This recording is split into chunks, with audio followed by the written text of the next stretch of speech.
I'm also live. Ladies and gentlemen. No, I'm not live yet. I'm not live. Fuck you, James. We're not ready yet. I'm not live. I'm live. You said you were ready. Now are we I'm ready? live. Now are we live? We're ready. Awesome. We're ready. We're live. We're good. Ladies and gentlemen, sorry for the wait, but welcome to the Level Unlock Podcast, episode 19. Welcome, ladies and gentlemen.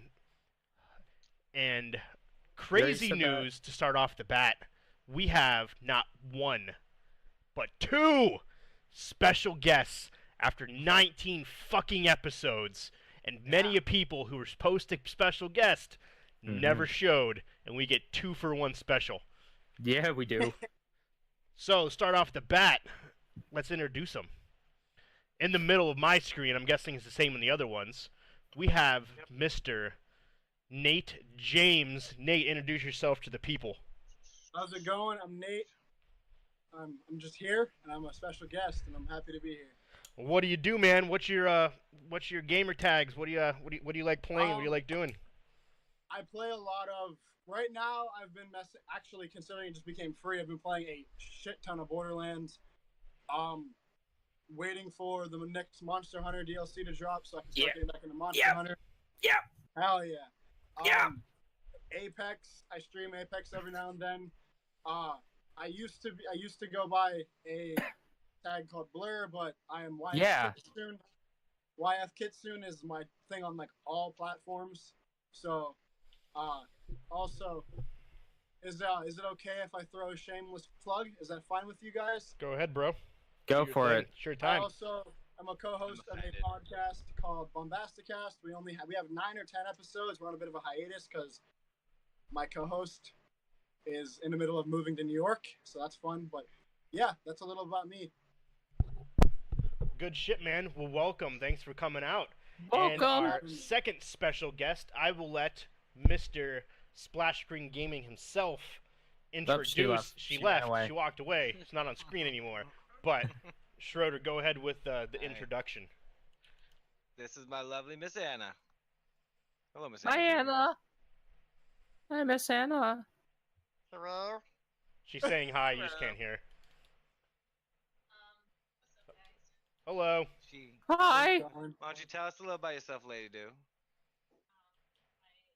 tag names are Chisoma on everywhere. Everywhere. Literally. My main is Final Fantasy 14. Second main is Warframe. So, Pokemon and all kinds of other stuff. How long you been playing Final Fantasy 14? 4 years. 4 years? Yeah. Since it came out? Nice. Yeah. I've always wanted to play that, never have, but I love Final Fantasy myself. I'm gonna be buying it soon. Yeah, I definitely gotta get that. I got Barker, make sure your wife isn't changing this time. Yeah, I know. I got Final Fantasy swords tattooed on my arm. Hell yeah. Wow. Is that the Buster? That is awesome, dude. Yes, that is Cloud's and Titus's from Final Fantasy 10. It's pronounced Titus. Titus, sorry. And that's Eris Flower from Final Fantasy 7. So Final Fantasy was some of my favorite games of all time.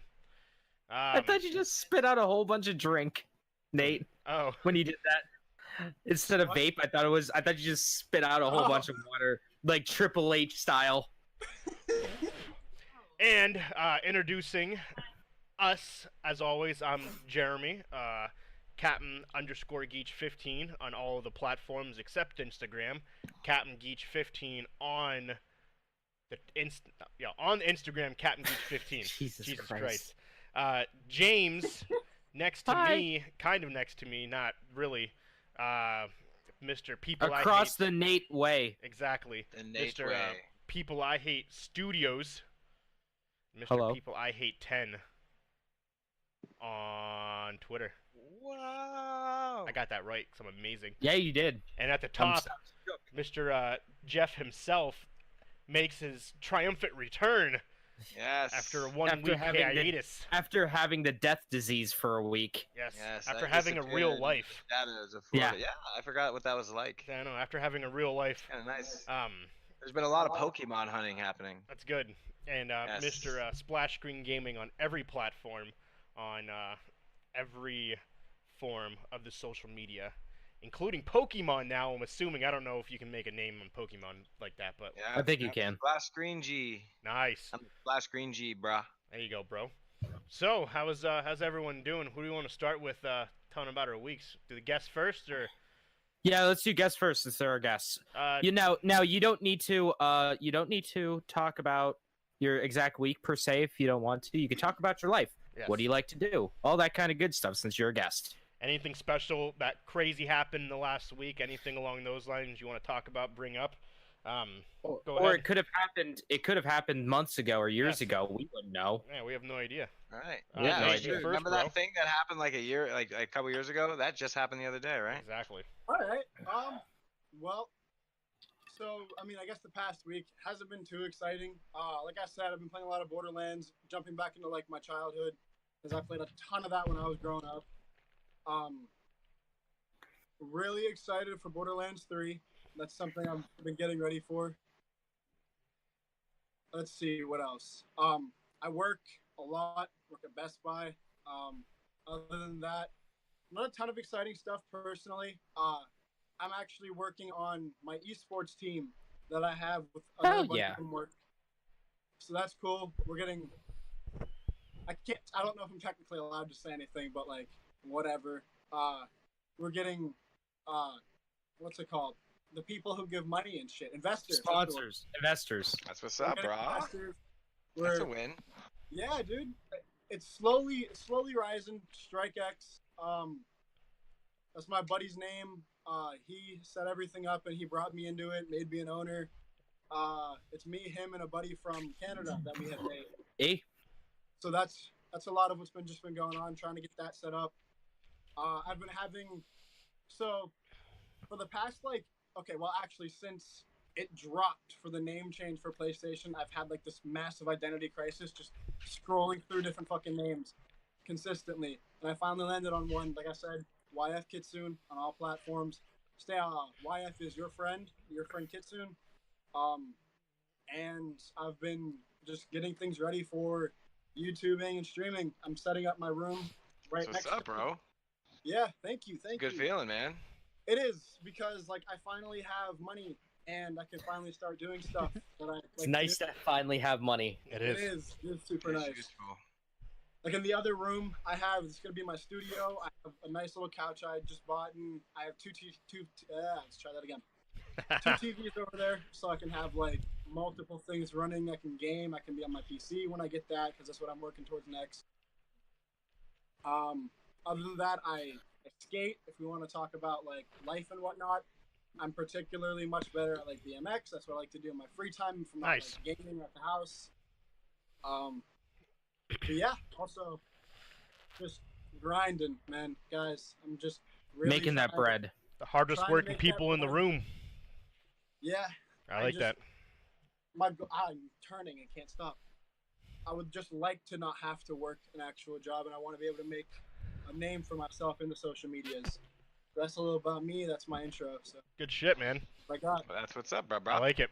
Whenever I suck on this, I can't tell if it's sucking like on a nipple or a penis. It feels the same to me.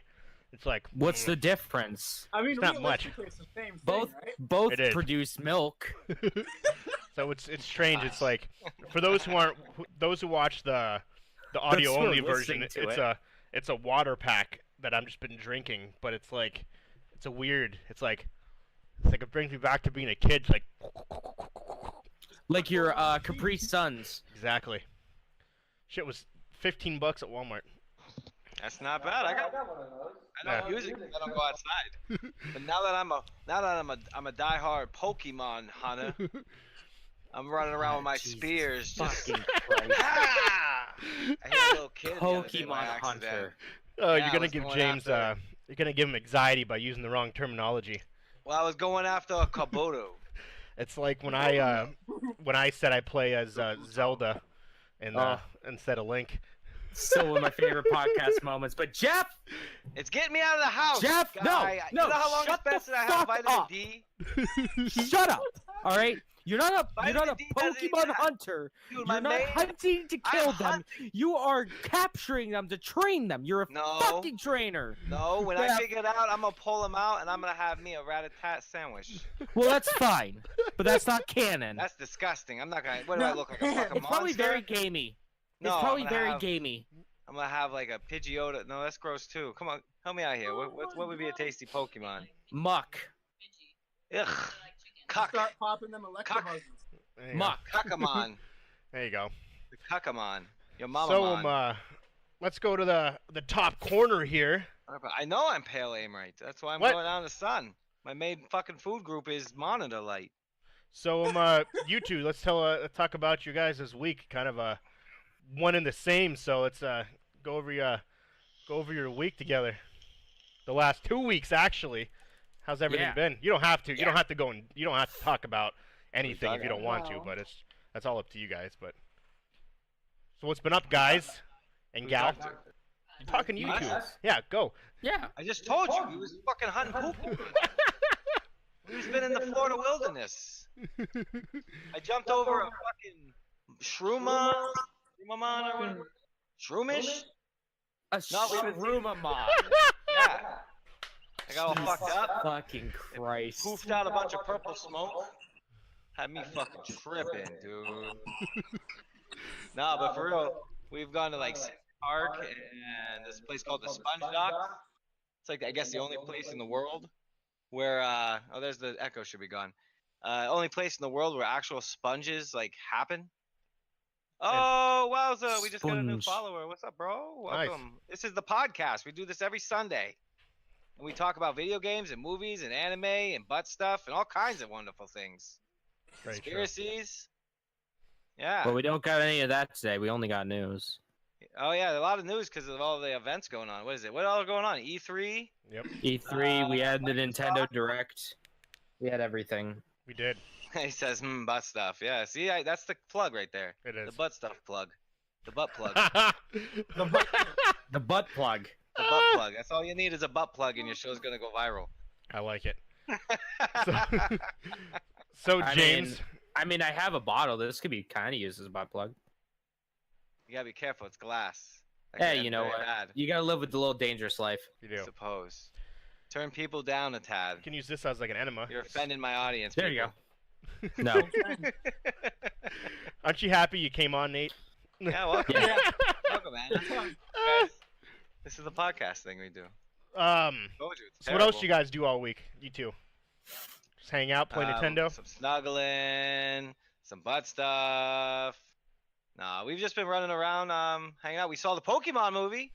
There you go. How was What'd that? you think? Yeah. Yes. Amazing. We can Literally finally the talk best about movie this. I've ever seen in my life. All other movies are 2 or lower. I wouldn't go that far. Yeah, that's a little much. But it was good. It was way better than I thought it was gonna be. I didn't know what to Good. expect. I actually enjoyed it very much. That's good. I was hoping you would enjoy it. When's You the ever last time seen you a went to ma- see a movie? I haven't seen a movie since I've been down here. I haven't done nothing. I've been down in Florida for a year and a half from Erie, and When's the last time You you've know- been outside for more than 15 minutes other than the last week? you have any idea how? You don't have any idea how quickly I burn? All of I us. can't be in the sun for that long. I don't even know how you do it, running around out there. Oh. You should be, man. You literally look like somebody who would be running around hunting Pokemon. I think the only one that your wouldn't friend. burn, I would say James wouldn't burn outside. I don't know. I just, You don't think I'll burn outside? Why? Why is that? I don't know. You're wearing all black clothing. Well, no. I just, whatever your, whatever that stuff's called, whatever you're mixed with, whatever your Nationality. nationalities, whatever it is. Oh, okay. I couldn't The think of. Italian. Yeah, something like that. That would be your pigmentation. Yeah, there you go. Your There we go. pigmentation. I couldn't think of There the it word. is. You I don't got know. that I just feel that he doesn't burn very easily. If he does, he gets super tan. What Well, would make you think that? He looks yeah. pretty white. Oh, I am 'cause he very doesn't go white. outside, but I'm saying if he would go outside. Yeah, I'm calling you Guys, fat. I have a life, okay? I got Yeah, a red other than beard. that, so we you can tell I found- burn. Is this just like an unintentional? Is Yo. this just like secretly a dunking fest on me? It Are is. you guys just like? Did you guys just like get together just to dunk on me? No, We did. Me and Nate have been planning this all week. Fuck Have you guys ever heard of kratom? Kratom. Yeah. No. Kratom's What? a big thing over here. What the fuck The is hell's that? kratom? Huh? So, Kratom, go ahead. If you two, you and her seem to know what it is. I've just learned about it recently, and I tell you, it's kind of what up. What is it? What Nate? is So- it?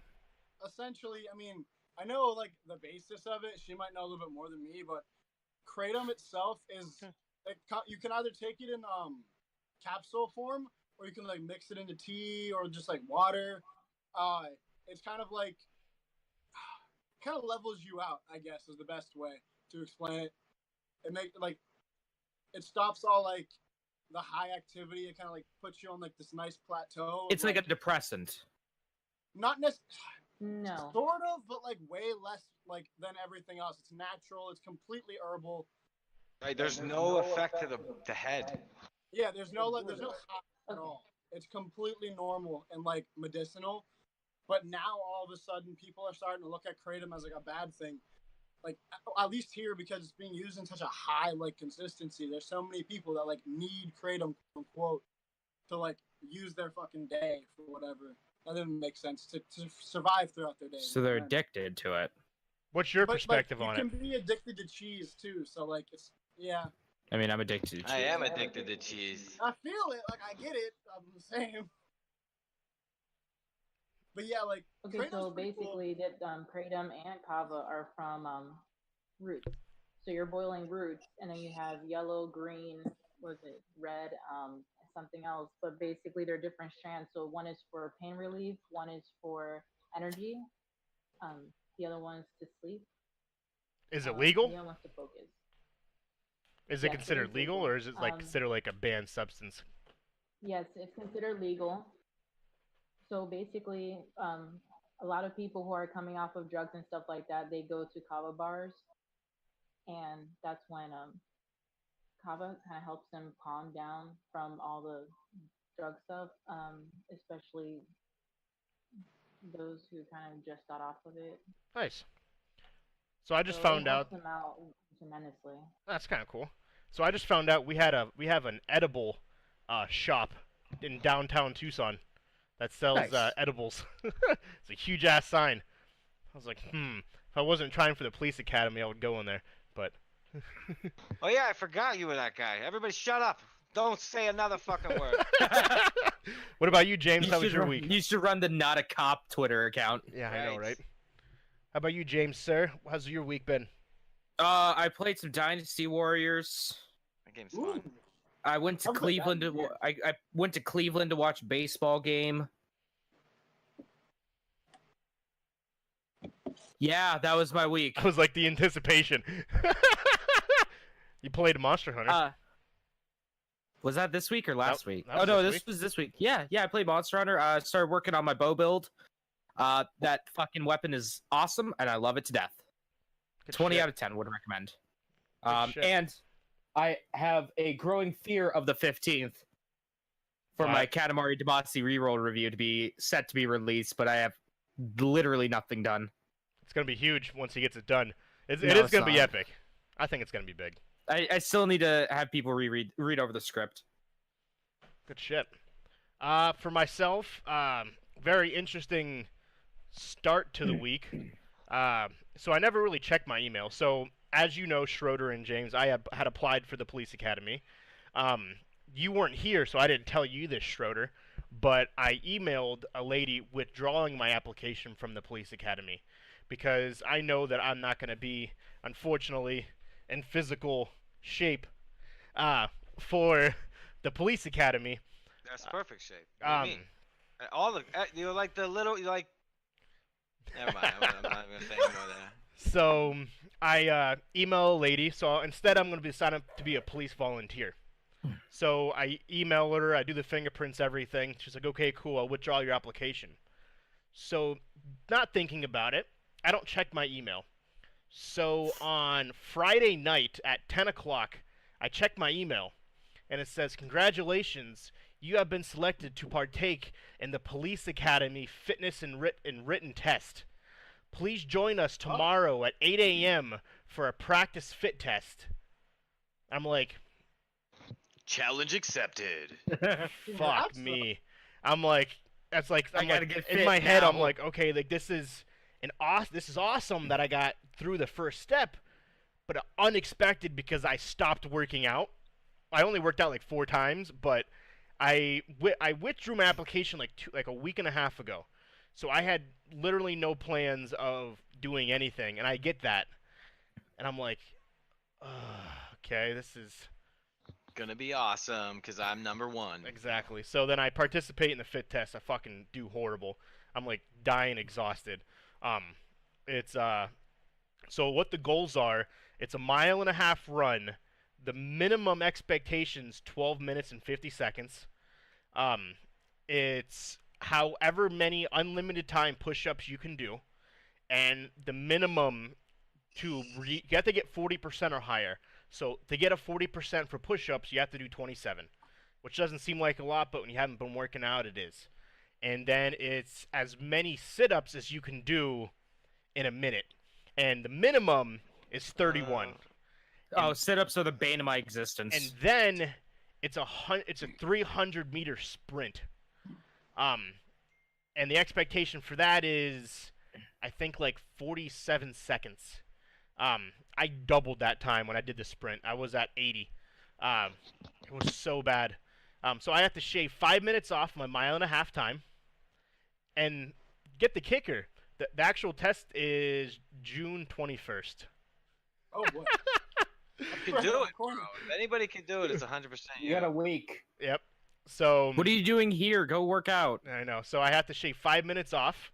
I have to do 20 more push-ups, 20 more sit-ups, and then I have to shave 40 seconds off my 300-meter. And then I have to take an actual written test. It's like, son of a bitch. I told Nicole, and I was like, what's going to happen? I'm going to go balls to the wall for the next 2 weeks.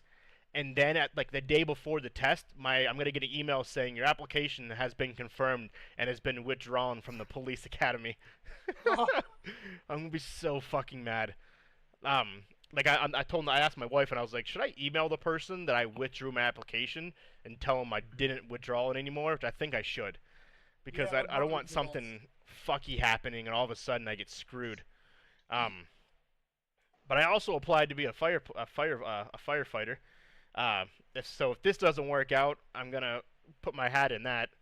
My wife's like, "What do you want to do with your life? You applied for like 8 different things in like 2 weeks." I'm like, "Yeah, I don't know." I'm figuring it out. Honestly, I want to be a Jedi, but there's not enough of them around. Not enough metachlorian in the air. My ultimate goal is to do this for a living, but obviously this takes time. So we'll see. And if I do get unfortunately turned down for the police academy, I will turned down for what? I will be Thank you.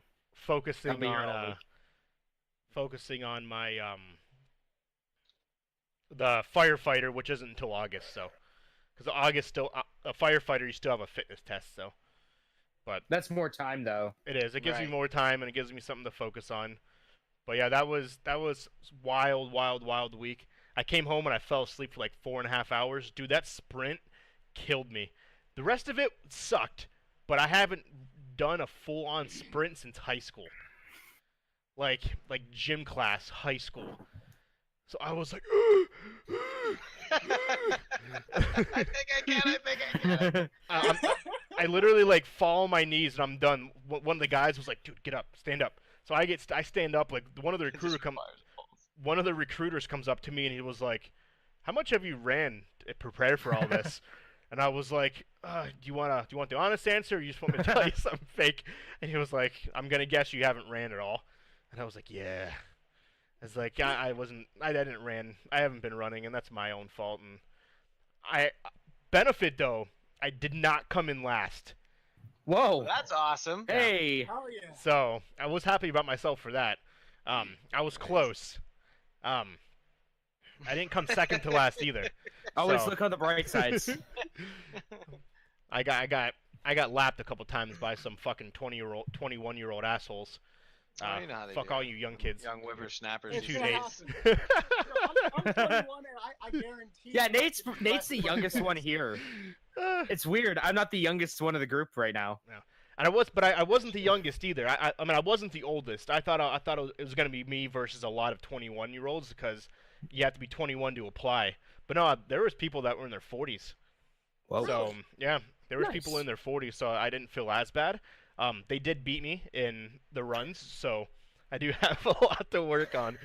I did see some wild pigs yesterday. Ooh. Nice. They're called javelins. They're wild boars with husks. There was like 15 of them. That's pretty That's cool. pretty cool name, though. In certain places, it's like a big problem, though, isn't it? Here in Texas, Texas, you can hunt them each year. They have a day where you get $50 per one you kill. wow. Yeah.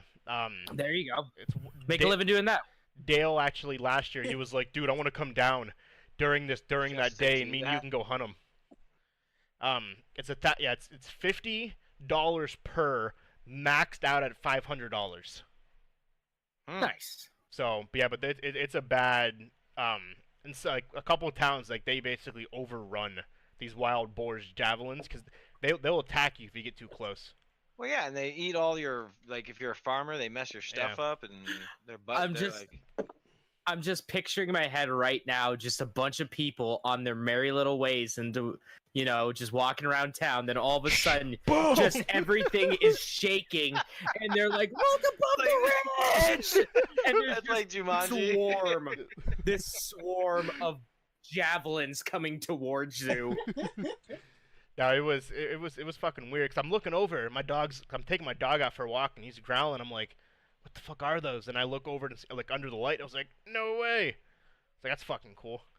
I've been hearing some fucking coyotes every night too. That Really? sound like they're right outside my window. Yeah. Jesus. Walker, I could see you being like a Steve Irwin kind of guy. You're just like, look at these javelins over there. I'm gonna go touch it. I keep trying to. I haven't done it yet, but I want to go find some snakes. Like honestly, like my life down here won't be complete until I see a rattlesnake. I gotta go find one. I'm in the fucking You gotta desert. go pet one. I gotta go capture it and grab it by its tail and hold it up. Like, No, you gotta grab a fucking pokeball, throw a couple berries at the motherfucker, and then catch that bitch. But you gotta make sure you get it in a green circle, otherwise it'll dodge you. you gotta spin it around to get swing some at extra you. hit points. Right, so you get that whip angle at it, you know? Dude, I fucking suck at that, doing the spin and throwing Oh, it. shh. I'm bad at that. Shut your mouth. Shut your pretty mouth. I don't. So, that is my week. Today, ladies and gentlemen, we got a big episode. Oh, good lord, I'm dreading it already. We got a big episode. Big. Like, big dick big. Like Schroeder. Expand dong big. Like, Schroeder penis big. Like, it's huge. Oh, Like, I know, it's- you know, all that intimate time we spent together, you it know? is. I know the That's, girth and the not width. a gay way. None of that's gay, No, guys, by no, the way. no. It's all just prison type of stuff, you know? Exactly. Like, Butt stuff's not always gay, man. It's Yeah. it's fun. yeah. Pleasurable. As long as the balls don't Yeah. touch. Talking you, Nate James. Yeah, right. You're damn right there, bud. Anyways, we got a big event going on, James. What is it? We got E3 going on. It's the best time of the year. It's like Christmas. Heck yeah, it is. Except some assholes on 4chan just bust down your door and are like, "Hey fuckers, this is what you got." The leaks are real. No, they're not. For what? Don't believe lies. The leaks for E3. Oh, E3. oh. The people that Well, it's posted on it now, isn't everything. Well, no, there was like the ones that haven't come up yet. I've been posting what the companies are going to talk about. The ones who Yeah. haven't went yet, because they're dicks. Like the people who try to spoil every episode of Game of Thrones. The last episode. I.e. you. Yes, like me. I couldn't do it though. I couldn't find the actual leak. I didn't get it in time. For the last 3 weeks, I try to post online on my Facebook what happened in that episode of Game of Thrones, and I followed it up with, "Now that you know what happens, come listen to our podcast instead." Is that right? It didn't work. No one watched, but regardless. So kind of diving in. Do we have any movie news, real quick? Yeah, that's what I was gonna say. Let's do some movies really quick. So Well, we don't do that, aim right. So let's talk about some movies. Ghostbusters 3 That's a thing. it is. It starts shooting in 5 weeks. Every cast member from the original movie has been confirmed. The story. Oh, really? Yes. That's actually damn cool. Well, Yes. Well, they were except ignoring. Harold Ramis. Well, yeah, except for the gentleman that died. Yeah. But they are every original cast member. They're ignoring the new one. They're Yeah, it basically doesn't pretending like the one with the females never happened. Good. It didn't. It is gonna be called Ghostbusters 3. It is not a reboot. It is a continuation. Good. And the story actually will revolve around not the main characters. They'll be a big part of it. It's going to be a family. It's going to be 2 teenage boys and 2 teenage girls are going to be the actual main characters. The main protagonist or whatever. The main, not the protagonist, but the You're right. Yeah, it will be the protagonist. Yeah, protagonist is you guys. Yeah. Yeah, so they'll be the main ones, and then the other characters will come in throughout the different times throughout the story. So that'll be awesome. July 10th, 2020. Do you guys know the original story of that movie? Had nothing to do with it. The original script of that movie was basically a couple guys were dropping hallucinogens into the water towers of all these buildings in New York City, and they was pretending to be Ghostbusters because everybody was tripping balls, right? Yeah. But when they gave the script to Universal, Universal was like, nah. That's kind of cool though. I can see that. Yeah. That's how There needs to be a part in the new movie where someone just kicks down the door and goes, "Busted makes me feel good," and just sucks up all the ghosts. So yeah, it'll be interesting to see how that plays out. I think it'll do big. They're bringing back the original Ghostbusters vehicle. Okay. I want one so bad. So they are bringing back the actual original one. That hasn't been confirmed or not if they're gonna use the actual fire. What was that a fire station in the original too? Yeah. Yep. Yeah, they haven't said. It had a fire rod thing pole. Yeah. Oh, that's true. Okay, yeah, in the newer one they showed it, and then the lady was like, "Okay, how much is it per month? $3,500 per month." And they're like, "Fuck that," and so they moved on to a Chinese restaurant. So yeah, but they're completely ignoring that ever happened. Yeah, so that has been 100% confirmed, which is awesome. Confirmed. Box office news. The Dark Phoenix released this week. I was gonna be so shook if we had it came out Friday. And it bombed. Did it really? It only did $33 million on a $200 million budget. That's just opening weekend, though. Like, right? I'm assuming. But it's the worst opening weekend for any Marvel and any X-Men movie in history. Yeah. Okay. Wow. So Marvel is like that's essentially what my entire Marvel and DC is essentially what my podcast was completely based around. So like that's like my area of expertise, and I can understand why people wouldn't have gone to see it or didn't like it as much as they thought they would.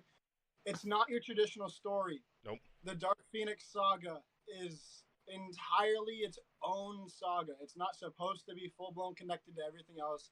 And, like, they missed so much with that. Because, like, it started towards Sakaar with, like, Hulk's son was one of the first people to actually have it or ended up getting it, one of the two. Like, there's so much that they missed with the opportunities of that movie because they wanted to keep it focused on Generation 2 of X-Men. Yep. And luckily, though, like, that's the end of X-Men. Like, everything's getting rebooted, which I'm super excited for. Yep.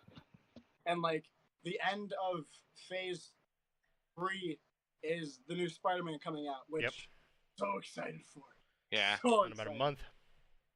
But yeah, But yeah, like, Dark Phoenix, I didn't expect it to be good. I don't think the actress playing Dark Phoenix, Jean Grey, was good to begin with. I don't think she was fit for the part. Sophie Turner, I just see Game of Thrones when I see her. So yeah, like, and the wife of Joe Jonas. That's true. I forget about that. My boy Joe. I didn't know she was married to Joe Jonas. Yeah, they got married in a chapel by Elvis in Las Vegas. Huh. Yeah. Little random news. Yeah. Top 10 celebrity weddings. I know. But yeah, I think one of the issues too is if you don't know what the Dark Phoenix is, you're not gonna know what it's part of X-Men. Yes, you have a huge group of people that will automatically know, but for like younger kids who know the name X-Men, things along those lines, I think that played into it. Unfortunately, the fact that the movie was delayed for 2 years because they had to rewrite it. Yeah. Because of Captain Marvel and The first Avengers. was so bad. But yeah, it unfortunately landed at the number 2 spot on the box office. The Secret Life of Pets beat it with $47 million. Of course it did. The Secret Life of Pets 2 is number 1. That's fucking Also, crazy. that movie was doomed to fail because it had to follow Endgame.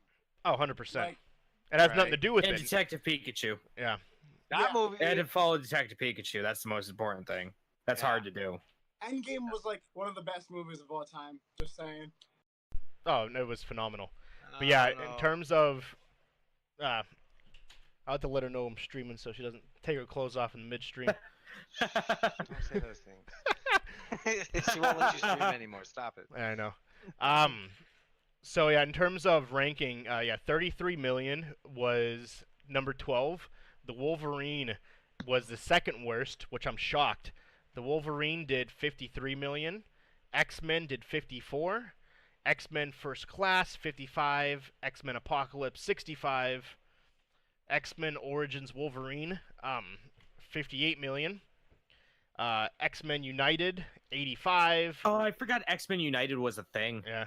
Yeah. X-Men 2 is the better name. X-Men 2, X-Men United 85 million. Logan. Go ahead. X-Men 2 was written by David Hayter, the Really? voice of Solid Snake. Nice. Yeah, the first two X-Men movies, he's credited as writer. Nice. Logan, 88 million. You gotta think that was rated R. So that was even a movie. God, Logan was fantastic. The movie was good. It wasn't as good as everyone says it was. Oh, I think it's the best superhero movie ever made. Really? Yeah. Like your actual legit non. Like I'm actually 100% legitimately serious. Really? Even more Really? Than, yeah. Even more than Scott that movie was good, yeah, but like. Scott Pilgrim doesn't count because I haven't seen it. I'm never seeing it. What? Fuck off. You've never seen Scott Pilgrim? Fuck off! I'm never seeing Scott Pilgrim, guys. That movie's fucking amazing. Bro. I don't care. I've gone my entire life. I've got my entire life people going, dude, you should watch Scott Pilgrim vs. the World. You should watch Scott Pilgrim vs. the World. Well, you know what, assholes? I'm not going to do it. I'm going to be the bigger asshole here and not watch it. It's like it's a cartoony action movie with real what people. It's about. It's got like anime shit in it too. I'm surprised you didn't see that. Dude, I know the exact story of that shit. I've got heard it, fucking kapow in it. Time and time again. I can quote that line every movie. Ah, that's hilarious. Not fucking seeing it. Number. It was good. It just. It was weird. I don't know, man. It was good. They fucked up a lot in that movie. And Logan. Yeah, like, okay, so I hold the Marvel movies to an unreasonably high standard because I grew up in a comic shop. I grew up around comics. So, like, I hold them to be a comic. Yeah. And I understand that they're not, but, like, that movie, it was good. It was 100% one of the better Fox movies in general. But it wasn't, like, a masterpiece.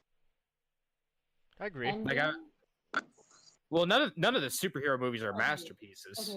Okay, if you basically connect what's happening with that is like people who have comic books, you guys have too much expectations. Like I'm a comic book nerd, so a lot of these Marvel movies and DC movies don't have anything to do with the comic, and I'm sitting here like that doesn't even happen. You're not supposed to know that, okay? Oh, Joker, exactly. Like Joker shooting Batgirl in the back and raping her, like that's also a thing, but DC doesn't exploit that. Like, there's a lot of things that happen in the comics that. Well, first off, DC is trash lately, so no one can talk about DC. Hey man, shut up, shut up. All right. If they just follow their comics, it wouldn't be that bad. That's true. Okay. Also, sidebar for that thing about Joker having his men rape Barbara. You can actually find that from the original, the original notes and everything from the comics for the Killing Joke online with the actual whole story. Like, It's super good, but it's super uncomfortable to read. Like, it's really weird. All I gotta say is I'm psyched for Robert Pattinson to be Batman. Okay, I don't know about anybody else. I'm happy for him. I think it's gonna be interesting because people thought He can't Heath be Ledger. worse than Affleck. Yeah, because Heath Ledger has posthumous fame. But when it first was announced, everyone's like, really, the guy from 10 Things I Hate About You and A Knight's Tale is going to be the Joker? Come on. And then everyone's like, holy shit. Okay, never mind. So I have high hopes. Not the best Joker ever. Like, he was okay at most. Oh, get out of here. We're not going to get into that conversation. I don't want to get started because I'll go. Number 4, Days of Futures Past with 90 million. That was probably my favorite X-Men out of all of them. Number 3 was X-Men: The Last Stand with 102 million. And number 2 and number 1, can anybody guess what they are? Is it First Class, or did you already say that? First Class was number 9 overall, 55 million. Shit, my bad. So number 1 and number 2, Deadpool and Deadpool 2. Really? Deadpool 2 did 100. Deadpool 2 did 125 million opening weekend. Deadpool 1 did 132 million and still holds the record for the highest grossing rated R movie of all time, opening weekend and overall. Wow. So Deadpool 2 was okay. And I'm surprised you guys didn't hear my eye roll at that. it was a audible eye roll. Oh, I know. I felt it in my soul the second I said Deadpool. I heard the through his eyes.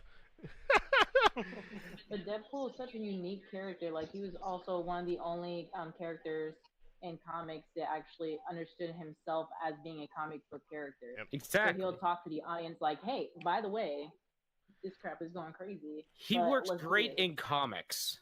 Yep. He works great in comics. The big thing people have to understand is he is a parody of a character. Yeah. Like, he's not. Mm-hmm. He was ripped off of Slade Wilson, which is objectively one of the best comic book characters of all time. It's my personal Slade opinion. is pretty great. Deathstroke. I'm still chapped that we're not getting the fucking movie anymore. I'm pissed. That's a whole different conversation. But, like, people don't understand Deadpool. They think he's just supposed to be some witty comic book character. And yes, he is, but Deadpool actually has a really tragic history. If people, like, really got that and, like, tied that, like, knowledge in with the movies, I think, first of all, they would do better, and they would have more of a meaning if they would have put that into the comics as well. Not in the movies. It's considered They're also okay, the... they're fun. He's also technically the strongest Marvel character in history, too, because he can't die. So that helps. Well, he can, but... He can. If you eviscerate his heart, he dies. Yeah, the Punisher kills him. He has a very close, like, history of Spawn. Yeah. Yeah. Yes. There's that, and also, like, the only character that so far legitimately can't die, there's a couple. There's, like, Franklin Richards, who can straight up warp reality. He's an Omega level mutant. And the Sentry, who, if he, like, gets close to death or gets too angry, a lot of the time he'll become the Void, and the Void will just completely engulf the world and kill it. So, like, there's a lot of different characters that are a little bit better. Like, him and Wolverine essentially have the exact same healing factor. Yep. The only problem is Deadpool's is quicker. Yeah. Yeah. So I'm excited to see what the future brings. Unfortunately, there is no Deadpool 3 slated in the next 7 years for Disney. The only thing that Disney has slated, they do have a new X-Men, but the Fantastic Four is going to be their first...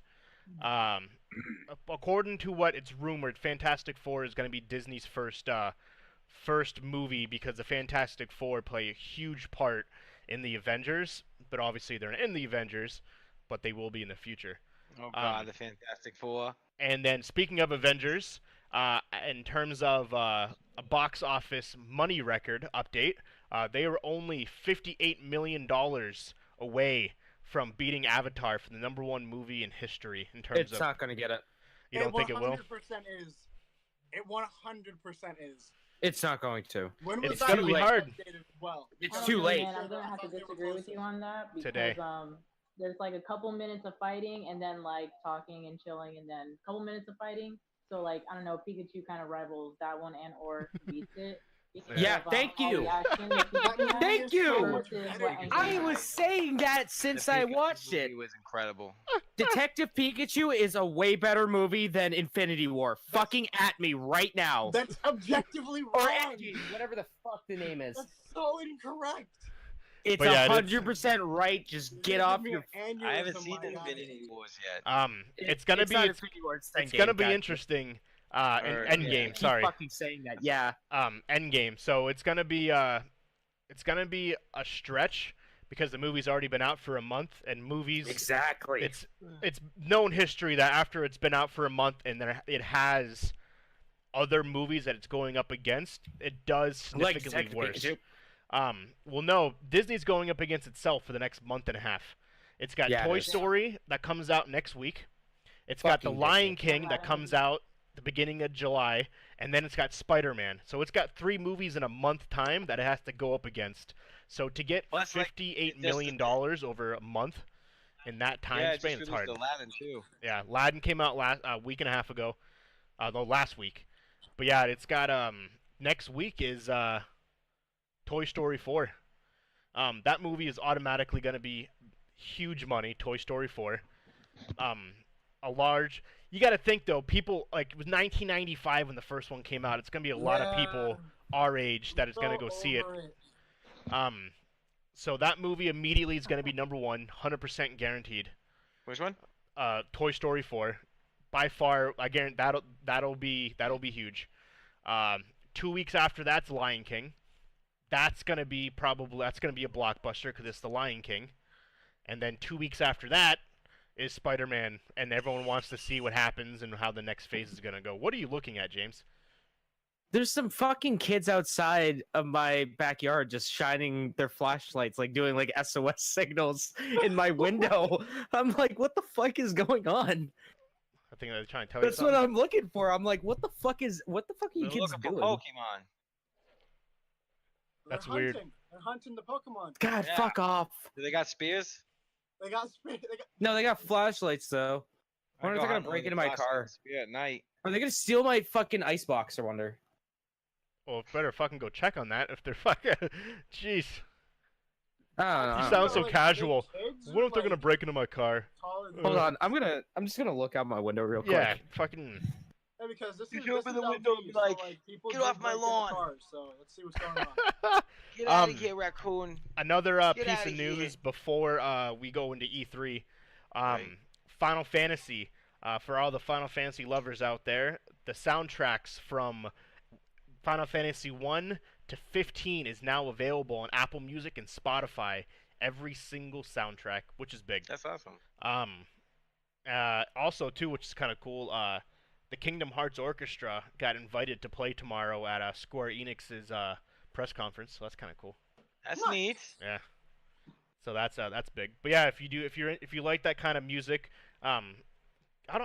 orchestra. It's not really jazz, but I don't know. I guess you can just say orchestra. I don't really kind of genre it really is, but It's pronounced I mean, it's just like- orchestral. It's like ambient Well, orchestral definitely. music. go ahead. Huh? No, go. Oh, okay. So basically, the Kingdom Hearts 3, the whole dubstepping, a lot of people didn't like it because Skrillex was added on, but definitely it's like worth playing, at least.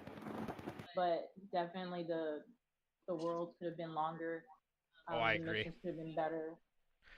The ending, I'm not gonna spoil that one, but it definitely let hands down.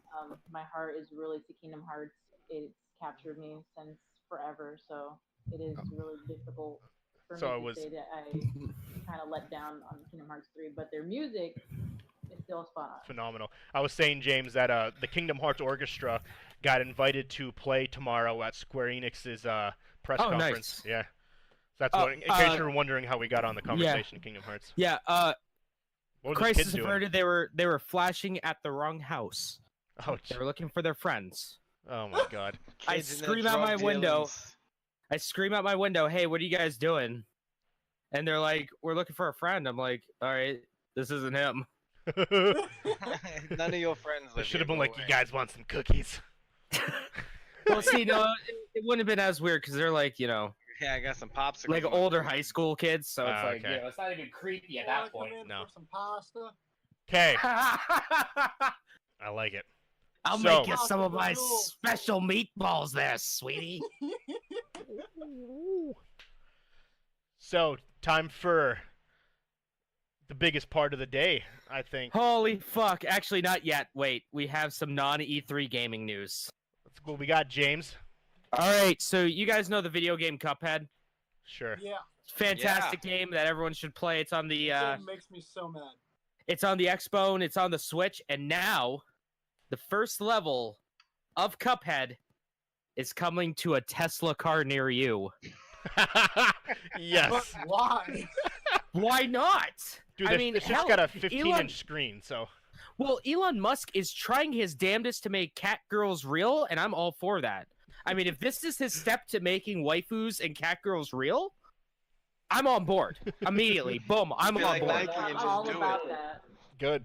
That's fucking awesome. That's hilarious. I feel I like he love just cat does girls. things to see if he can. Like, And he there's has a no problem real with motive. that? He's just like, let's see if we can do this. And there's a problem? No. I mean, it just doesn't. There's no logic to him. He just doesn't. He doesn't. He just. He's focuses on Elon impulse. fucking Musk. He doesn't need logic. It's King Weave Elon. I get that. but, like, Exactly. what is he I doing? can't wait until he gets a cavity and he goes and cures that bullshit. So they just announced God. that the new Tesla. It's $250,000. It goes from 0 to 60 in 1.5 seconds. Is that so- it's not the Roadster, is it? It's That's like great. I don't know if it's I the don't- Roadster, I but think it's so. something. It might be, It might be no, the it's not the Roadster. Roadster. I don't remember, but it's not. It won't come out until next year. Because I know Um, there's been a wait list for the Roadster for a year and a half or 2 years now. I don't think I it would was like called to that. say, gentlemen, that I can afford a Tesla. I can afford to lease a Tesla. Same. I just can't afford anything else. Yep. I'm gonna live in my car, but at least I'm driving around in Well, fucking no, I wouldn't. I style. wouldn't. No, I wouldn't even be able to afford gas or like you know. Like Electricity, anything you else. mean? Well, it's electric. Oh yeah, electricity. That's right. Just I want to be a. Just go to Best Buy when you're working, pull it into the install bay. Right. Charge it at Best Use Buy. other people's electricity. I mean, you can just plug in at the Marriott right up the road. They have an entire Tesla area. Do they? Yeah, dude, if you drive to the back of the Marriott, they have 7 Tesla pumps all right there. I had the same reaction. I was James is like, "Wow." fuck, I'm gonna buy it. Yo, I'm buying a Tesla. The money for I leasing was a Tesla can be legitimately used like for like contemplating. Oh, fucking A. That's but be absolutely amazing. I want to get a Tesla one day. Other news. Shenmue 3 is a video game that might be coming out eventually. That is all. Shenmue 3. Yeah, there's a game That's called actually Shenmue cool. 3. That would be neat. I remember that game. I collected all the motherfucking gumball machine things. I fought some people. Shenmue Man. 3 is like Yakuza, only trash. Trash. Oh, It's been It's like the delayed. demo. It was It'd be like supposed the to come demo. out. Yeah, it was supposed to come out. I think in August or September, but it's been delayed until November. So that's something. Microsoft. We have Microsoft news ahead of their E3 presentation that happened today that I didn't watch, so we're not talking about it. Microsoft made a big announcement. They are entering a new market. They sure are. And oh, no. streaming. And well, they already have streaming with Mixer. We're not talking about their partnership with Nintendo Or Sony. or Sony or them bringing Game Pass to PC. But we're talking about the ultimate partnership and venture in all of video game history. Xbox is partnering with Axe to make body wash. Bam. Stop. Got that extra gaming smell, baby. That's a fucking match made in heaven if I ever heard one. It is a match made in no. heaven. Jesus Christ. That is like the scent of douche. Gosh, they're gonna be updating it all the time. I want to hear her perspective on Axe. At a Yeah. female's perspective. I want, yeah. Let's hear a female's perspective on Axe products. body wash. Let me chime in on that. used to be smelling good, but now it's like complete trash. And then I can only imagine that Microsoft with its trash is also going to be throwing out Axe trash. But definitely, if it was Old Spice, I'd be like, man, I'm about it. But like the fact that it was Axe, yeah, like I'm not a fan at all. Nor am I really a Microsoft fan. So You heard it here first. Yeah. It's official review. I like it. Axe body spray, the official scent of douchey 15-year-olds. I used to bring that shit to high school, my gym locker. Oh yeah, man. me too. Oh, it was Me fun. too. All the is it time. Like, the scent of gamers, or the scent of like nerds. It has to be. Doritos. It's definitely not the scent of Smash Bros. Players. Did they say what kind of scent they're going for, James? No, I didn't read it enough. I didn't care. You really use like, this is fucking stupid. I have the hyperlink to the article right here, but I don't. It's not worth it. Like fuck, Yeah, it's I saw Axe. an ad on Get off my Facebook. bed. It was like smell like a real gamer with Xbox Axe body spray. I'm like, what are we doing? Right. Yeah, you just scrape it off of the gooch and dropping it into a swab. They just take a whole bunch of Smash Bros. Melee players, put them into the room, and then harvest the body odor from it and put it into a can. Essence used to be my thing, man. I used to drown myself in Essence Axe body spray. Oh, you could smell it down the hall. I thought I smelled like a so nasty. because on the bottle it says it attracts No, you women. spray that and it smells like no, that's a lie. That's a So I'm like, bullshit fuck lie. it. I'm getting Essence. It's gonna That's go down their all nose. If you spray that, you can smell that from like yards away. Yep. Like, Yeah. states away. I can smell that you just put that spray on. Bye. I'm like, oh man, this says right now it's gonna basically it showed like lady parts on the back of the Essence can. I'm like, oh, this is it. I'm getting laid tonight. No, it didn't It's work. fucking it's perfect marketing for the horny 15-year-old boy. It's perfect marketing. Oh yeah, I will say we all probably wore Yeah, Axe it at one smells time good. though. You gotta Raise admit your it. hand if you wore Axe body spray in the last 15 years. Liar, Nate James. You're a fucking liar. What? He said, If raise you- your hand if you wore Axe in the last 15 years. Oh, Yeah. Literally every male here has worn Axe body spray at some yeah, time I in their stopped life. wearing it when I realized what like How Louis trashy it was. Vuitton and What Burberry good was. shit smells like. Ah, that's funny. What else you got, James? All right, now, well, okay, so there were some other things that happened at E3 that aren't a part of the press conferences, so I'll get rid of those first. Where is it? Where are you? 2! Count them! Or- 2! Where is it? Hold on. 2 games are getting remastered on everyone's favorite consoles. The PlayStation 4, the Xbone, and the PC. One of which is Destroy All Humans.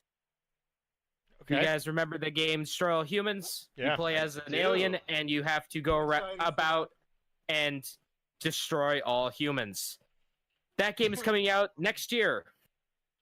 And the second game that got announced, both of these by THQ Nordic, may I add.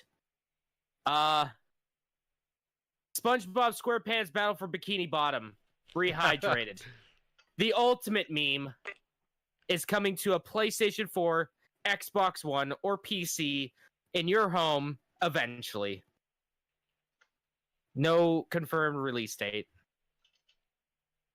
Are you guys ready for the E3 stuff and the starter pre Hold E3 on, I stuff? know you're gonna do Stormbringers too. What What's about up? Stormbringers? Stormbringers, Final Fantasy 14, dropping pretty here soon. Oh yeah, yeah, that looks rad as fuck.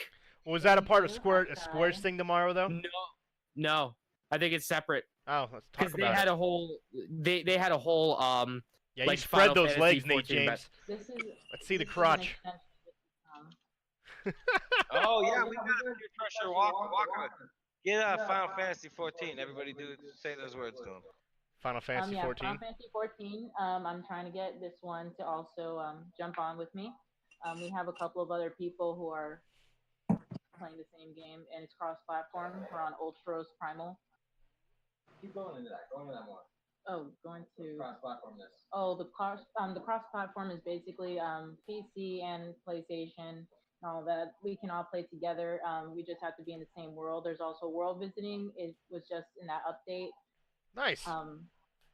You can also do like one free world jump. There's a couple of other things like freaking getting magic carpets is also coming up as a mount. So there's this giant fucking choco bird. It's a giant fat chocobo. A choco bird. Yeah, choco bird, yes. But definitely Stormbringers. Oh, look at that chocobo! Oh, nice.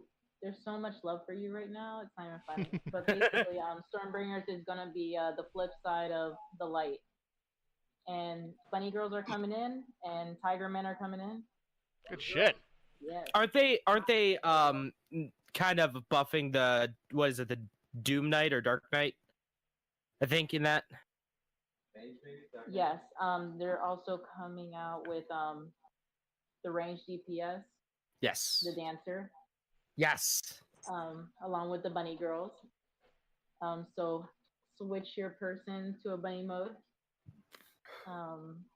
But basically the whole controversy is that there's no bunny boys. I don't know why everyone's having a think about it, but Yo, I want to be a bunny no boy. bunny boys. I want to be a bunny boy too. No. Nate and I, we're gonna be bunny boys. We're gonna run around hopping and fucking launching eggs at motherfuckers. Call me Peter Cottontail, my guy. Right. But basically there will be no bunny boys and there's gonna be no female tiger ladies. So if we got the PC, we can play with you on PlayStation now? I didn't know that. That's pretty cool. Yes. Oh, sick.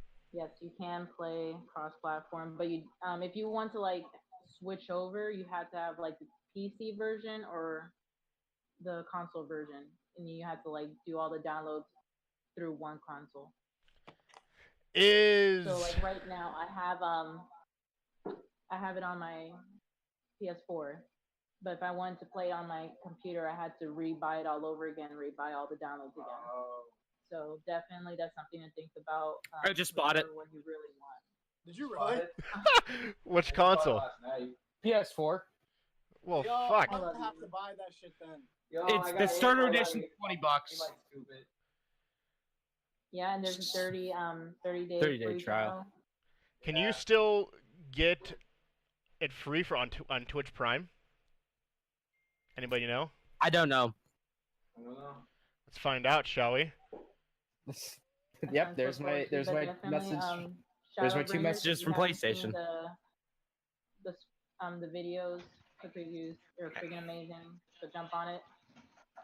Yeah, we can't forget about the GTA stuff too, man.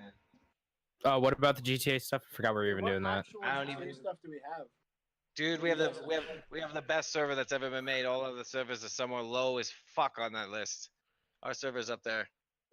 My buddy Mark's been working on it pretty hard. I kind of stepped away from it for a minute. I needed to take a break for a second, but tons of jobs, tons of all kinds of stuff, man. Final Fantasy's no longer free on Twitch Prime. No, it's not. I just checked. Thanks for the update, man. But we have a server that we're in the process of building. Yes. It's going to be an RP server. It's going to be pretty sick. Walker was telling me he'd visited a bunch of other servers and like. I did. They were trash. Yeah, compared to what we've done. Mark has put a ridiculous amount of energy into it. I haven't talked to him in a minute. I have to see what's up with him. But so those are pretty much. Hey, just to give you the heads up, those are probably going to be. All right, 3 games on my radar right now. I'm looking at the Final Fantasy 14. I want to try it. The GTA server, we got to get it up and finished. And I think I might jump back on Fallout with Acid because he's always like, "When are you gonna play with us?" And then we have our our Overwatch night too. Which what the fuck? When are you guys gonna join? Like you guys never play. Never. James doesn't like Overwatch. No, not. I think it's fine. I'm just against the entire content. I'm against the loot boxes. Yeah, motherfucker. I am trying to get him to play games like that's for people from Clash of Clans, isn't it? I was like, maybe. He's like, yeah, no, fuck he that. sends me a fucking picture or sends me like, play this game on mobile, download it. I'm like, what game is it? He's like, this. And I look at him like, I was supposed to fuckers by Clash of Clans, isn't it? He's like, yeah. It's called Brawl Stars. Yeah, no, I'm good. I fucking But saw that. CTR also is coming out. Crash Team Racing Nice. Oh yeah. is also coming out. I'm probably gonna get it the day it comes out and challenge anyone who comes at me because that's my game. Fucking go! I love Crash Team Racing. CTR is coming out. Crash Bandicoot. Here's the real They question. did a really good job. Here's Through the first trio. Here's the real question: is Crash Team Racing better than Mario Kart? No. It's a different kind of game. It's a kart game. It's a kart racer. Despite the fact more story I don't know. that I have that on my arm, Mario Racing. I have Aku Aku from Aku. from Crash Bandicoot. I ultimately think that Mario Kart is way better. I love Crash Bandicoot the games. Like those are some of my all-time favorite games. The racing version, I think because Mario Kart was doing it way longer, so that's the only thing. Don't get me wrong, Crash Team Racing's super fun, but I think that Mario's done it better. But James, let's dive into E3. Let's dive into the news, okay? Let's E3, get baby. this done. Well, not quite yet. Because right before that fell. Right before E3, we had a Nintendo Direct. And in that Nintendo Direct, they talked about Pokemon Sword and Shield. 15 minutes of stuff about it. Boy, did I get a lot of notes out of it. All right, so it's going to be as we know, it takes place in the Genoa region, I think it's called. I have no idea where they're at in these fucking games anymore, so I forget what it's something close to that. So it's kind of like England essentially. So you're roaming around England and the United Kingdom. The environments look absolutely fantastic. That was the first thing. That was my first little takeaway of the game. It kind of reminds me a lot of like Breath of the Wild, with the more cartoony art style, which I personally absolutely love. The big thing that they're changing with it is no longer are there just going to be random encounters in grass. You're going to be running around, and kind of like with Final Fantasy 12, where you were able to see how that was the first game where you saw the enemies on the map and you can choose to engage them. That's how this one's going to be too. That's pretty cool. So you're going to see the Pokemon just roam around the map, and depending on the time of day and the climate, more different Pokemon are going to be roaming around the map. There's going to be fucking multiplayer raids, which I'll get into in a minute. The gyms take place on a soccer pitch, or on a football pitch. Sorry. Again, we'll get into that more later. But there's a bunch of different environments in the game. So we got things like towns on the hillside, with windmills going around. There's like these big old cities that are kind of like almost steampunkish. There's beaches, it's all these, a whole bunch of different environments in the game. We got some new Pokemon other than the starters that they showed off. We got Wooloo, who is a sheep Pokemon. And here are my exact, I would die for this Pokemon, by the way. He is so adorable. I would die for this guy. It's Pokemon. It I is. don't know how we can put an image up, but we should put an image up because that's so cute. Hold on, I'm putting it up. So, what I put in my notes here is, why the fuck is there a PETA? PETA tries to make a statement with Pokemon Wooloo, gets roasted by fans. Interesting. So this is Wooloo. If you guys want to look at my stream or what have you, to see what Wooloo looks like, or if you guys want to Google it, it is absolutely fucking adorable. Like I said, I would die for this guy. Saw it for 2 seconds before it went to an ad, so it works. Oh, great. So my exact notes are: it's a sheep Pokemon. It's a fucking sheep. It's cute. What else is there to say? It's a sheep. I like it. And it's not there's like No, it's not Mareep. No. Exactly. A lot of people are it's just more like adorable. And Ulu are like close, but no. No. Fucking Wooloo. What else you got? There's Gossifleur, which is a flowering Pokemon, which is pretty adorable. Not as adorable as Wooloo, best boy or girl, depending on the type. That's it to say about that. There's Dreadnought, which is a bite Pokemon. It's a snapping turtle. Corviknight is a Raven Pokemon with like a suit of armor, and it looks pretty rad. It's a taxi, so you can use it to fly to other places. Eldengross is a Cotton Bloom Pokemon. It's the evolution of Gossifleur, and it's got a big old spore on its head. I'm gonna catch all of them. Every last one of them. Do it. They won't know what hit them. So the areas in between cities are called wild areas now. They're no longer routes. So they're just the stretches in between the cities. They're just like routes, but more open. And what's cool, you can, if you're hooked up to the internet, you can actually connect with other players there. Okay. And one of the ways that you can do that, well, I'll get to that in a second. But there's a certain way that you can connect with other trainers there. The big gimmick in this new one in Sword and Shield, like with Sun and Moon, they had the the Z evolutions or what have you. I forget what they're called. Yeah. These ones have Dynamax. They have what? Dynamax. What is that? Yeah, Dynamax. So it's a strange phenomenon that makes Pokemon huge and strong. Okay. So certain Pokemon can become Dynamax. They can use the Dynamax to make them stronger, fucking gigantic, like the size of buildings. Nice. And they just punch each other. It's giant kaiju battles, like Godzilla, only cuter. Rampage. Yeah, pretty Rampage, much. Yeah. It can be used once per battle, and the Pokemon will revert back to normal after 3 turns. So it's kind of like you got to make it count. Okay. Now, one of the ways that you can interact with players is, if we go back into my notes where I say fucking multiplayer raids, they have fucking multiplayer raids in it called Max Raid Battles. It's where 4 players, 4 trainers, or 4 hunters if you're Jeff, can go up against a Dynamax Pokemon.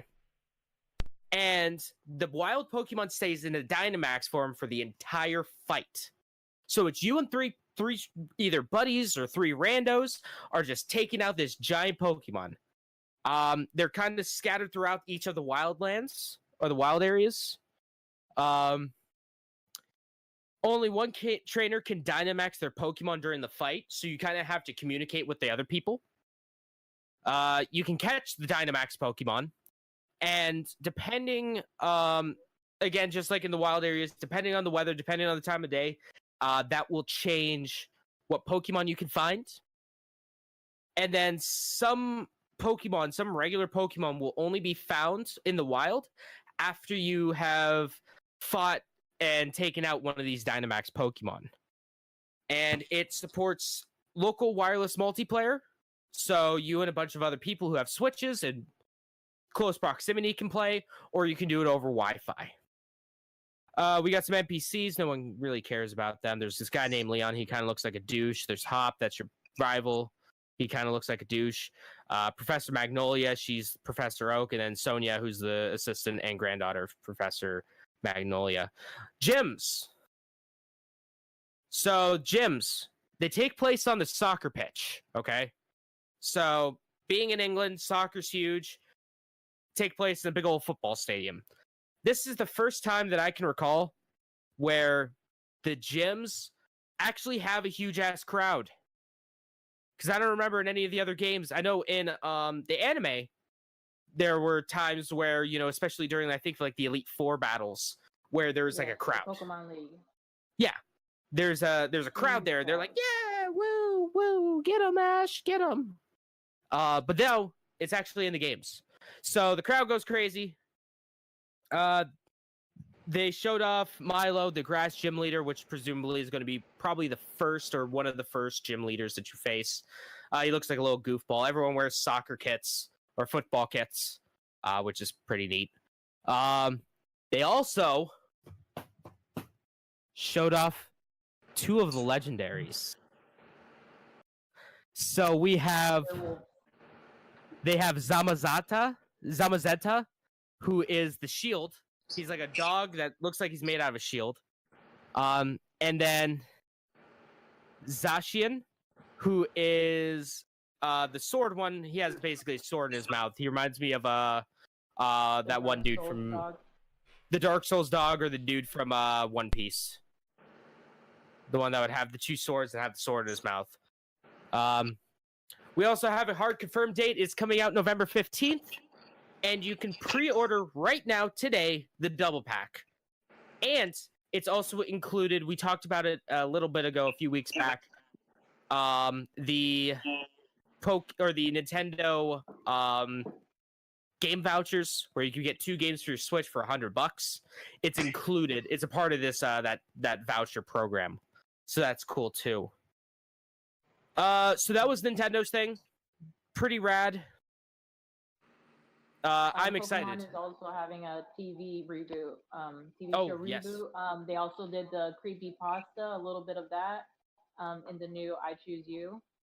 Oh, really? It's basically tapping into like the whole him going to a coma thing, a couple times, and Ho-Oh. So they redid the Ho-Oh encounter, a little bit change of story, but definitely it's worth the watch. It's on Netflix.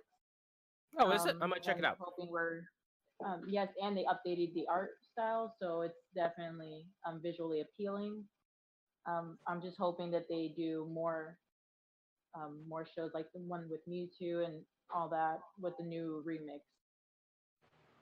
Oh, that's pretty neat. Yeah, I heard some things about I Choose You. Like, can't tell if it was like good or bad. Yeah.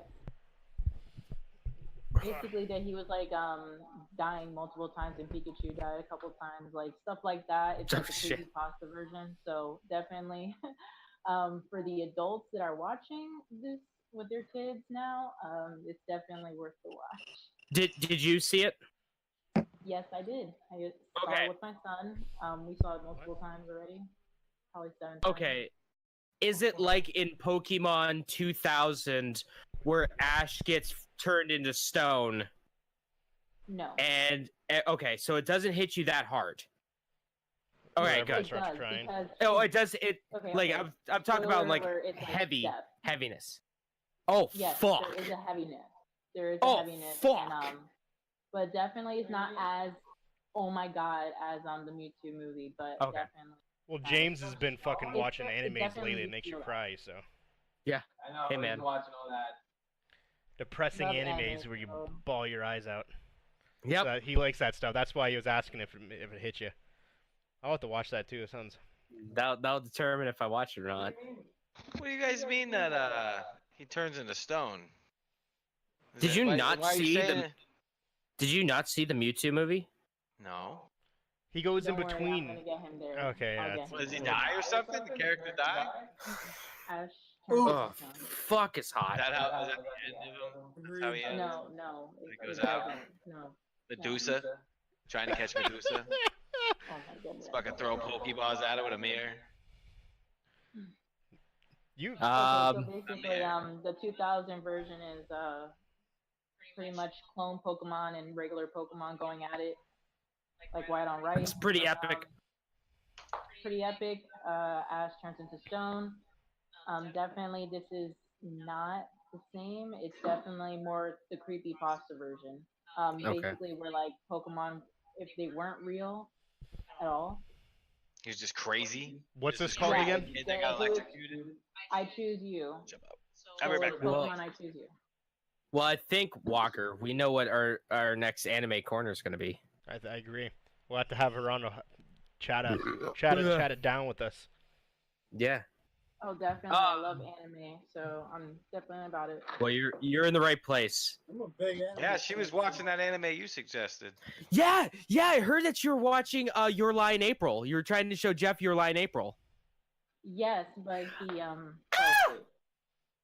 I love that movie. But, I love that anime so much. you know I we have that cried like a anime? bitch. What'd you What? say, Nate? Your lie in April. Prey got me right here. Oh, it did. What'd you say, Nate? I was letting James know. I don't know if he knew that we have like the actual like what's the word? I can't think of the word. Blu-ray. The Blu-ray for Your Lie in April at Best Buy. Yeah, I might buy it. See, I don't get to see it anymore. I don't get to see it anymore because I'm all the way over on the other side of the store. Yeah, But anyway, let's get back on topic because we still have oh boy, do we still have like another 9 pages of notes to go. Yep. Google Stadia. Google Stadia had a presentation. So it's called Google Stadia Connect or Stadia Connect. Basically, it's Google's version of Sony State of Play or Nintendo Direct. At launch, it's going to work with your TV with Chromecast, your PC, your tablet, and the Pixel 3 family of phones. So that's the Pixel 3, 3XL, 3A, and 3A XL. And the only Chromecast it works with is the Chromecast Ultra TV dongle. Are you sure about that, though? Currently. It's going to be expanded to more, but currently it's only the Chromecast Ultra TV dongle. Okay. And unless your TV also has Chrome built into it, aka Sony. So my TV. Yeah. Okay, perfect. So here are the first wave of games. They started off with an absolute banger. Baldur's Gate 3. A game that was just rumored to even exist is going to be on the Google Stadia. For those who don't know, Baldur's Gate is an isometric RPG, kind of like Diablo or Bard's Tale, but it's very heavily centered around Dungeons and Dragons and the Dungeons and Dragons rulebook. Other games that are going to be on there is Mortal Kombat 11, Assassin's Creed Odyssey, which they did the beta testing of earlier this year that I wasn't invited to, which still a little salty about that. Ghost Recon Breakpoint, the newest Ghost Recon is going to be on there. Okay. A game called Guilt, which is a horror game where you play as a girl. It mainly shows into the school, but there's also some stuff in the city. You're running from monsters. You have to hide. It's by Tequila Works, who made 2 really good games, The Sexy Brutal and Rhyme. Yep. Both fantastic games, so I'm going to have to definitely check that out. Another game they showed off is called Get Packed. It's a party game. You move stuff from one area to another. You try to avoid hazards. It's going to have couch co-op. Google Stadia exclusive. Oh, yeah, it is an exclusive. It's going to be very physics heavy. It's going to be a lot of, think of like Gang Beast. But you're trying, instead of throwing each other around off of an environment, you're grabbing stuff and taking it to like a mover's van or what have you. Yep. And that's coming out next year. Other games that they showed off for like half a fucking millisecond. Division 2, Destiny 2, which is going to be free if you buy the Founders Edition of the Google Stadia, which we'll talk to you about in a bit. Borderlands 3 is going to be available on there. The Crew 2, Darksiders Genesis, which is the new Darksiders game. Again, it's isometric RPG. Doom Eternal, Dragon Ball Xenoverse 2, Elder Scrolls Online, Farm Simulator 19. There you go. I know you would like that one. Final Fantasy 15, Football Manager, Grid, Just Dance, Metro Exodus, NBA 2K, Power Rangers Battle for the Grid, Rage 2, Rise of the Tomb Raider, Tomb Raider Definitive Edition, Thumper, Trials Rising, and Wolfenstein Young Blood.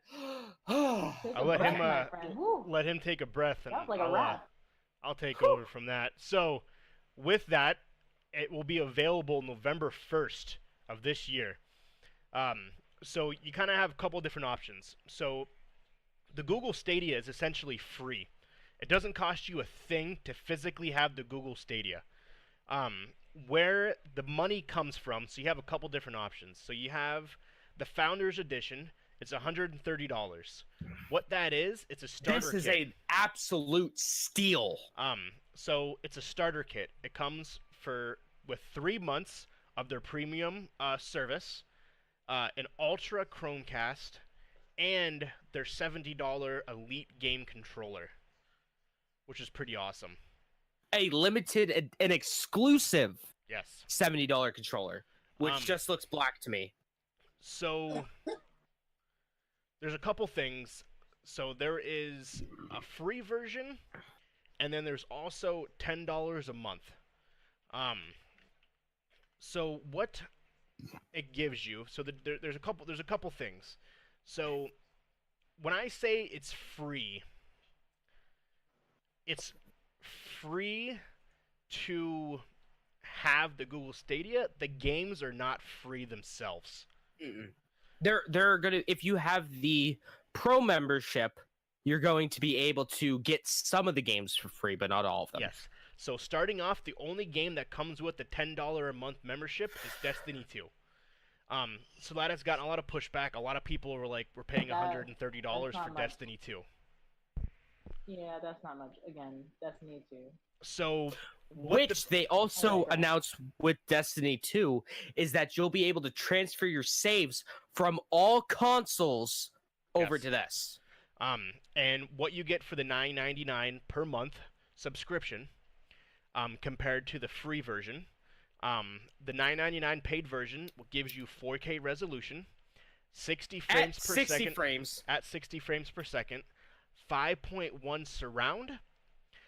It lets you buy HDR support as well. HDR, and you get exclusive discounts on games, as well as you'll be the first to get their free games when they release down the road, kind of like Sony and Xbox has, where you pay the membership per month, you get free games. That currently does not have that.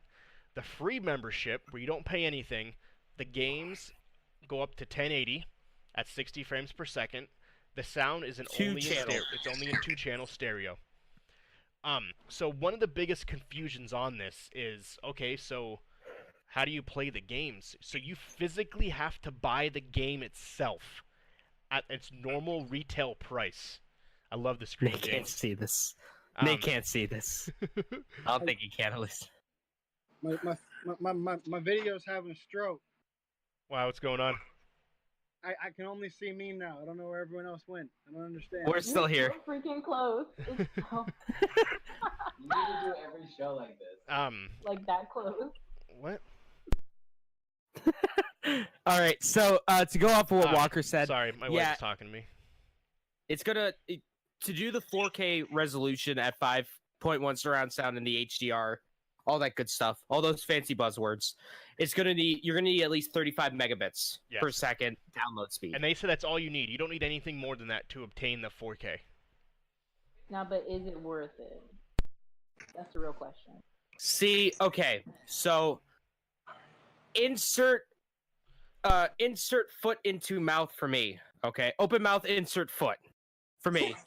I was shit talking the Stadia as soon as it was announced. I have been a huge oh, it's gonna be a fucking train wreck. No one's gonna buy it. It sucks. You know what? I actually might buy this. I might buy that Founders Edition, legit. Because those games, to be able just to hook up to my TV and be like, oh, I feel like playing Wolfenstein right now. Yep.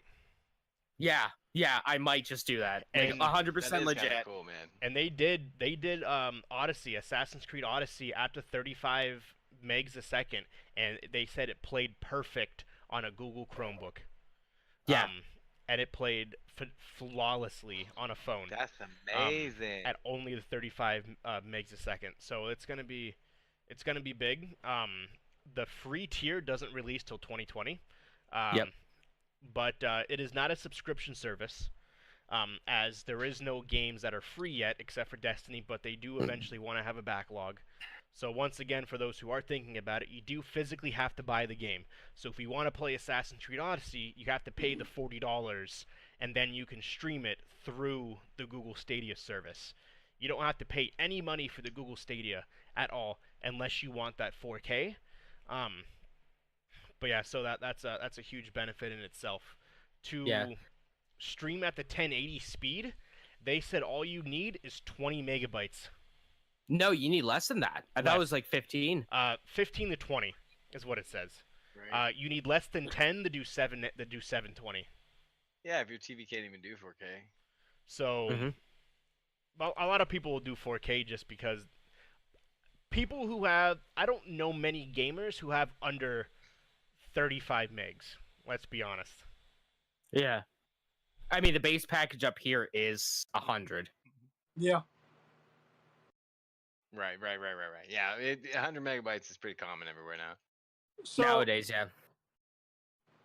Maybe I'm just not getting it. Like the Stadia that's a software that goes into the Chromecast, correct? Then streams things you purchase. Yeah. Yep. So think of it, it's a Chromecast app. Yeah. Okay, so it's like Google's gaming Netflix, but you buy kinda. Yeah, or like PlayStation Now. Do you use the controller? Yeah. Like, do you use like a PlayStation controller? You can use a controller, or you can use, in the case of like the Pixel 3, you can use your phone as the controller. Wow, okay. And another thing that they might do this, it would make sense because they say it works with the Sony TVs. Do you think they drop it on the Xperias? Well, it's currently only available on, the only reason it works on the Sony TVs is because it has Chromecast built into it. So I guess it'll also work on LG TVs and Hisense TVs as well. But right now for phones, it's only on the Pixel 3s. Right. They're planning on expanding that to more, which I would assume would be one for Android and then iOS later. But all you need. Test it? Oh, sorry. Continue. All you'll need is these are the only things that you'll need to play these games. All you'll need is either a computer that runs Chrome, a Chromecast Ultra, or the Stadia app on your Pixel. That's all you'll need. One of those three things. That is wild. That is fucking incredible. I went from not like caring at all about this thing and being a huge like poo-pooer on it to boy howdy am I hyped. Boy howdy. I'll definitely be looking. He's not that into fake sure. hype. He's that real hype. I am that real like Old Town Road shit. Oh no. But yeah, that was the Google Stadia event. Like Walker said, the controllers are going to cost $70, which is about average for a controller nowadays. The controllers look really nice. They look like a hybrid between the Xbox One and PS4 controllers. Okay, that's and the controllers are going to have Google Assistant built in on them. Yep. Which I like. Yeah, it's going to be pretty Why sick. not? Can you imagine? Okay, can you imagine like me right now being like, okay, Google, because I don't want to activate. Son of a bitch! It activated on my phone. And on my fucking damn it!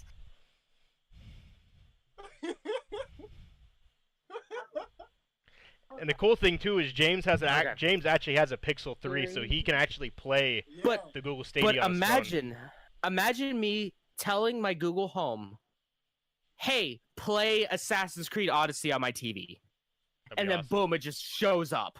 And that would be fucking cool. Imagine that. Preemptively move my camera. I don't know, that's kind of conspiracy. Is your wife getting changed? She's showering. Sorry, I didn't mean to cut you off. What were you saying? Go ahead. No, go ahead. Sorry. There was an inside joke that Schroeder and James knows. So I had to move my camera because it happened last time I was streaming. I won't go into it. Don't even bring it up. I'm not. I'm not. Yeah, basically. I like the fact that you're allowed to stream. Shh. Definitely the Google, the Hey Google and Alexa and Siri. I asked Siri once, "Hey Siri, are you recording to NSA?"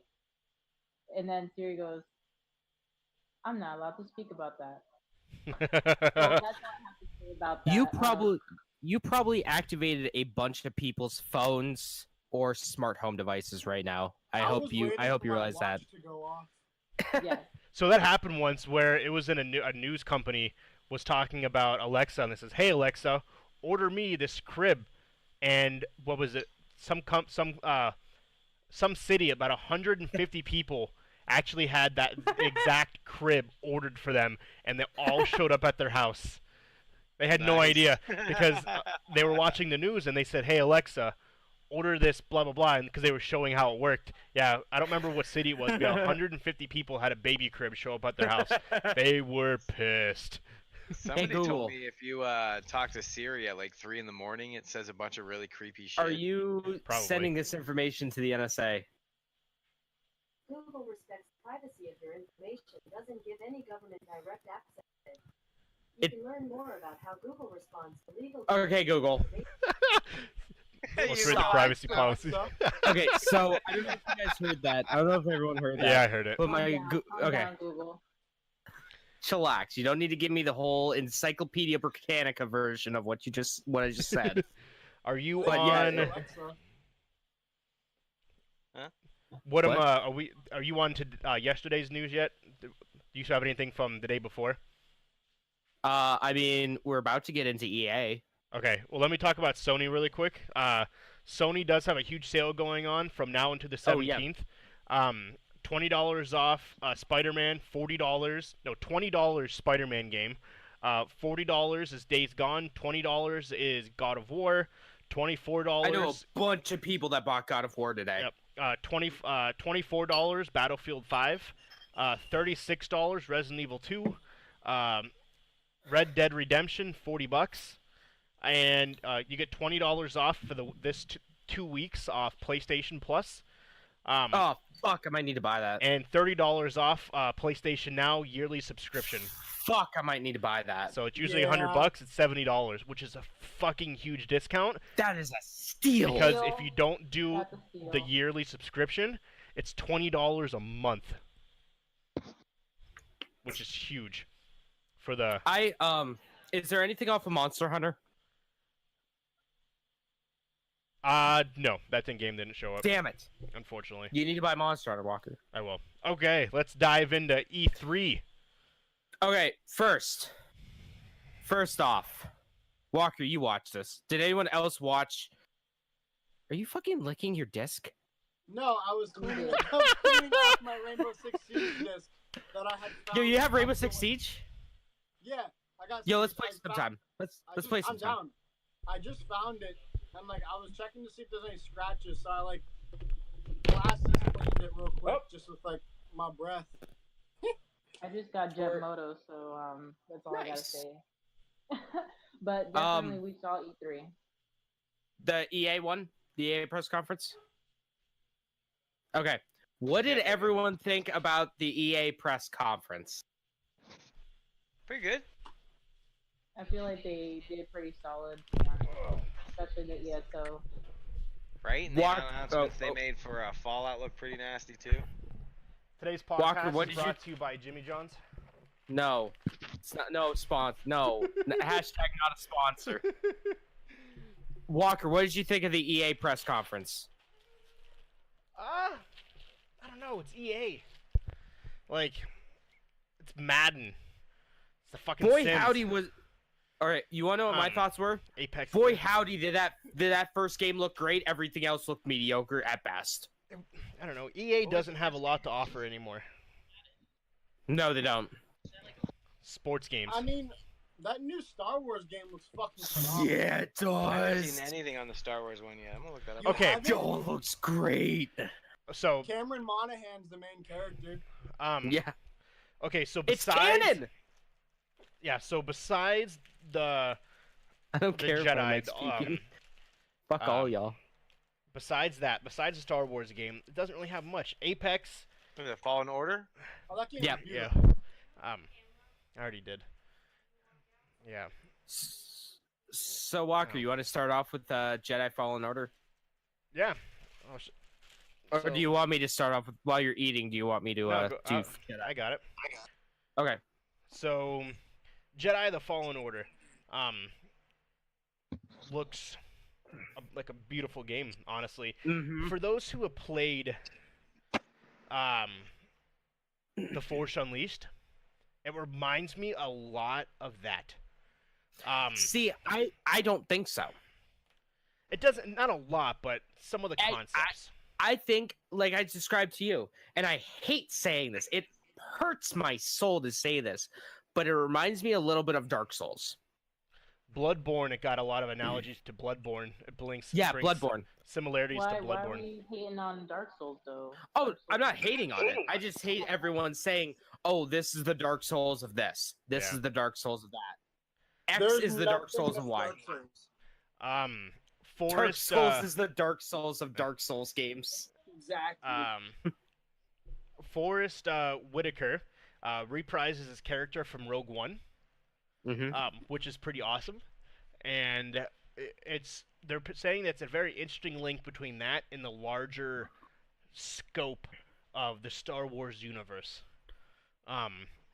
Basically, this game they feel is going to link a lot of Star Wars canon to this game.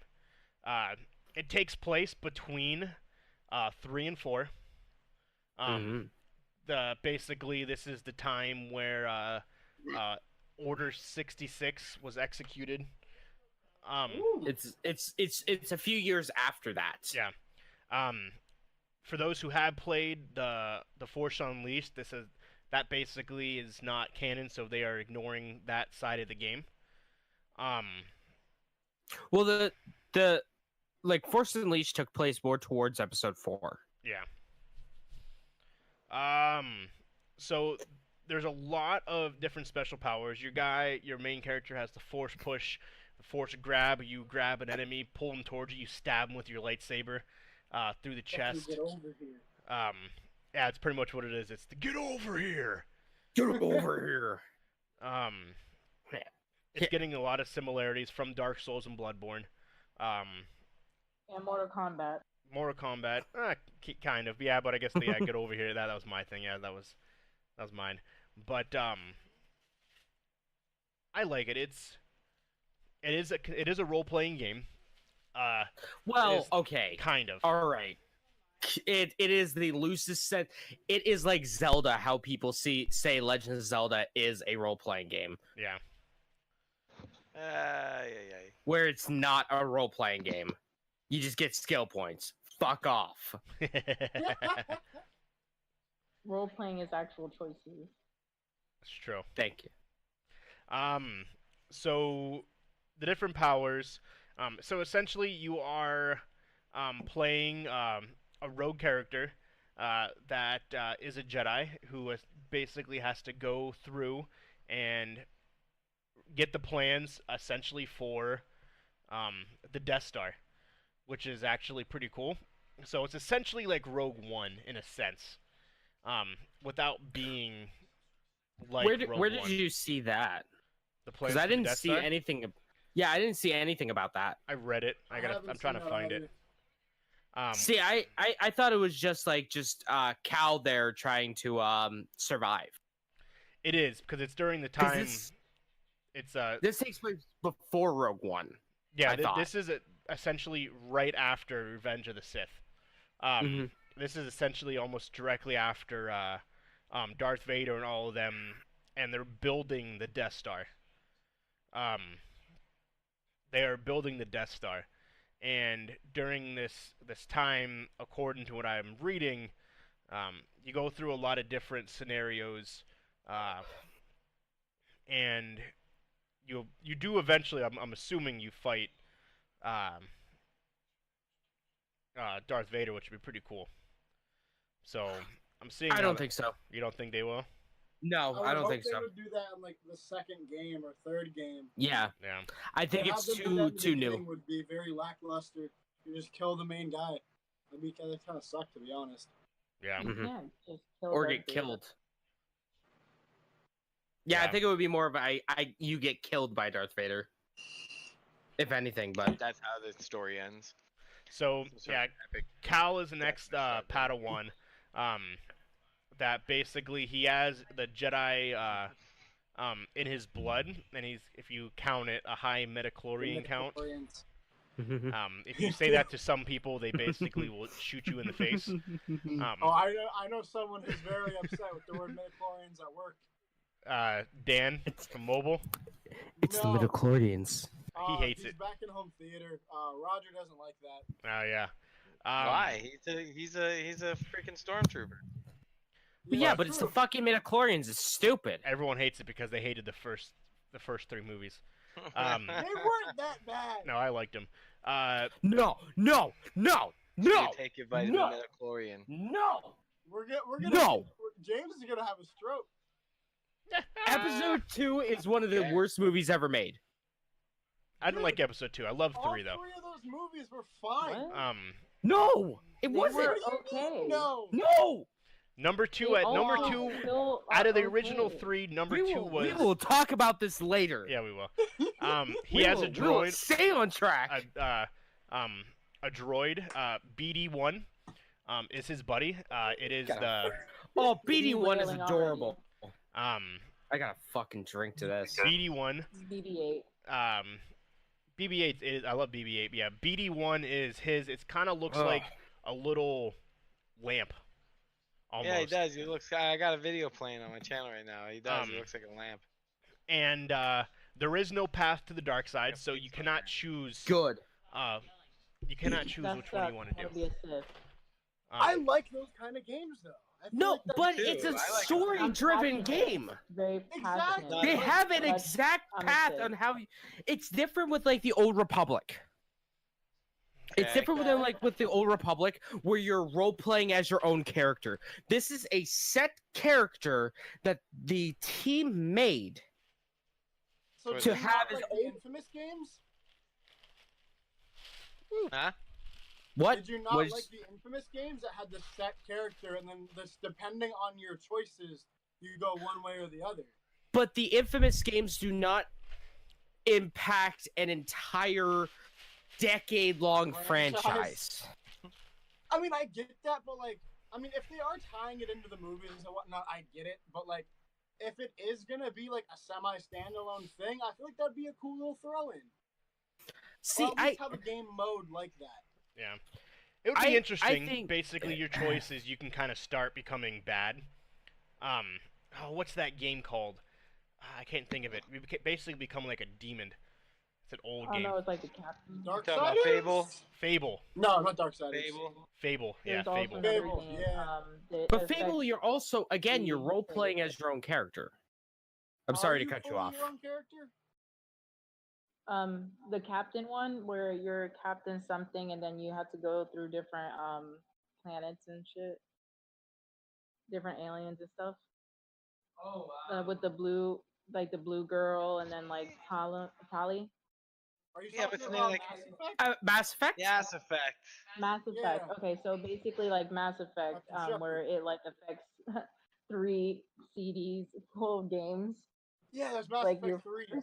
Like if you wanted to save the spiders, or if you wanted to save the Krogans. Yeah. I don't like. I wish it was like that, so I can, I don't know, be a Sith. I feel like with games that have a set path, you could tell a better story.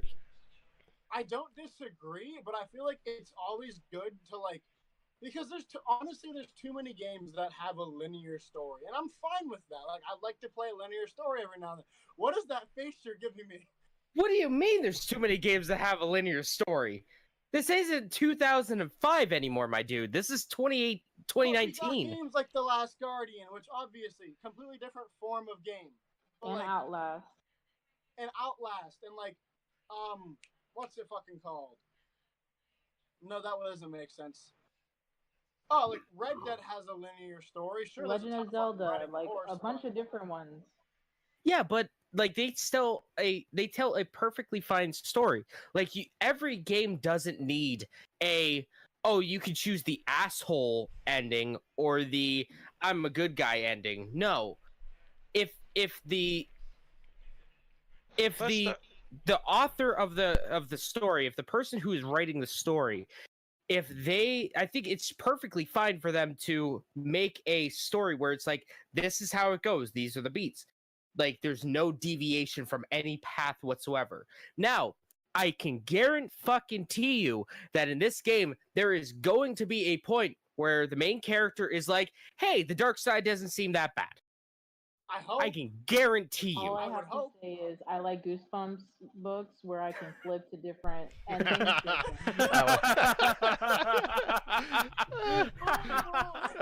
Those are my favorite. When it comes to the lightsaber, you grow and evolve with it, so you will be able to upgrade and change it. Change the color. Walker, you did not even talk about the coolest force power. I don't like the fact that you can change the color.